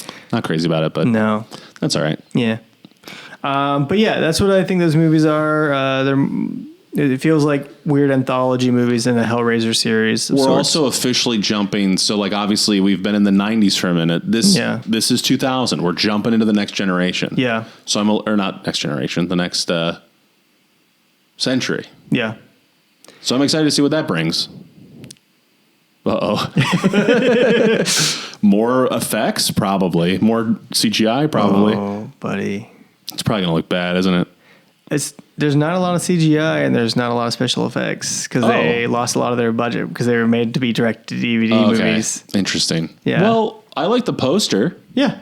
And I have seen, because like a lot of people reviewing things on Letterboxd will put like a Hellraiser's ranked or whatever ranked. So I've been just like kind of clicking and seeing like, what are people thinking of this? And I've seen a handful put Inferno like either in sequential order or above the last couple. Yeah. So I think Inferno's not completely hated. No, it's liked. It's just a very different movie than 3 and 4, for sure. I'm curious because I remember you be saying before 4 being like, it's a different thing. Like, we'll see if you like it or not. And I liked it. So I'm like, okay, well, we'll see. Yeah. That excites me. It's going to be good. Hell yeah. It's going to be fun. Well, great, Andy. Yeah, Sick. Buddy. I was also thinking we should do a segment on this. We're going long, but any like other stuff you've been watching lately and liking? We don't even have to start on this episode. I was just like, maybe we talk about like other things we've been watching. Well, and liking. I finally went to go see Nirvana, the band, the show, the movie after you recommended it. Yeah. And a bunch of other friends recommended it. And so I was like, I'll go see it. And I went and saw it. And I was like, this is great. It was really funny. It's a lot of fun. Yeah, I enjoyed that a lot. It's impressive. And then the only other thing I've seen was Good Luck, Have Fun, Don't Die. Yeah. Did you like that? That was fun. I'm hearing very mixed things. It's fun. I don't think it's the best movie, but it's still pretty fun. I think it's still worth seeing in theaters. I feel like it had like a really aggressive ad campaign that came out of nowhere. It was like, I'd never heard of this movie, and suddenly it was like everywhere. Yeah. But like a friend who I really trust like loved it, or thought it was like a really good time, like really worth seeing. Mm-hmm. And then another friend that was like, this thing sucked ass. Oh. And so I'm hearing kind of both of those are friends. So I'm like, it's sort of like running the gamut, you know? Yeah, I think, here's the thing. I thought when I went to the movies with my wife that I was going to see Send Help. Yeah. And it turns out I was not. I was there to see, because we had been talking about it that morning, and I was like, I would like to see Send Help. She's like, I also would like to see that. I would also like to see Good Luck, Have Fun, Don't Die. And I was like, I want to see that too at some point, but I really want to see Send Help. She's like, got it. And then she was like, I got our tickets. And I was like, great. And then the first scene, I was like, this is a very weird way to start Send Help. And then I was like, this is not Send Help. But this is a very different movie. Say that's a tough way to find out what you're seeing is like you're already in the theater. Yeah. But I enjoyed it though. I was like, okay, cool. This is what we're going to see. Yeah. How about you? How about you? I also really like Nirvana, the band. I've been singing its praises a lot. Yeah. I saw Send Help and enjoyed it. I can't remember what else. I've been watching on a Mr. Show with commentary lately. Mm-hmm. That's been kind of fun. Yeah. But obviously that's not a movie and isn't very helpful. No. I probably should have had an answer before I asked the question. No, I like the question though. Well, thanks. Yeah. I'm very excited for next week. I'm very excited for Inferno. Yeah. We're going to see what happens to Pinhead and the gang. Mm-hmm. I'm hoping Butterball comes back at some point. Yeah. It doesn't sound like he will, but man, I would love to see think him. he comes back at some point. I miss him. Chatter almost came back, Yeah. but he didn't. he comes back.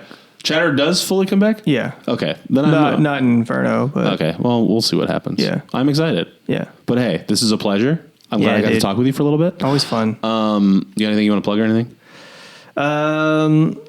I'm going to Columbus, Ohio. Oh yeah, have fun. Yeah, I think that'd be really cool. And then I'm doing a show in Eagle Rock in tomorrow, another show in Eagle Rock 2 weeks from now. So pretty cool. I'm performing in a couple tomorrow. And I'm going to go to Seattle. Yeah, Not to you shows, are, but I'm going dude. to check it out. So it'll be cool. The place rocks. I'm pumped. Go to the Aviation Museum. Maybe. No, you tell your friends we're going to the Aviation Hey, Museum. we're going to... They're like, put that gun down. We're going. Get in the car. Get in the plane. I heard the plane turns into a robot. Oh my God, can you imagine? Sam Witwicky. Anyway, all right, let's so wrap this cool. thing up. Fun stuff. Good Thanks for Optimus Prime listening. there. We love you. Thank you. Love you guys. Bye. If you see the Allspark, DM us. Please. Okay, bye. Bye.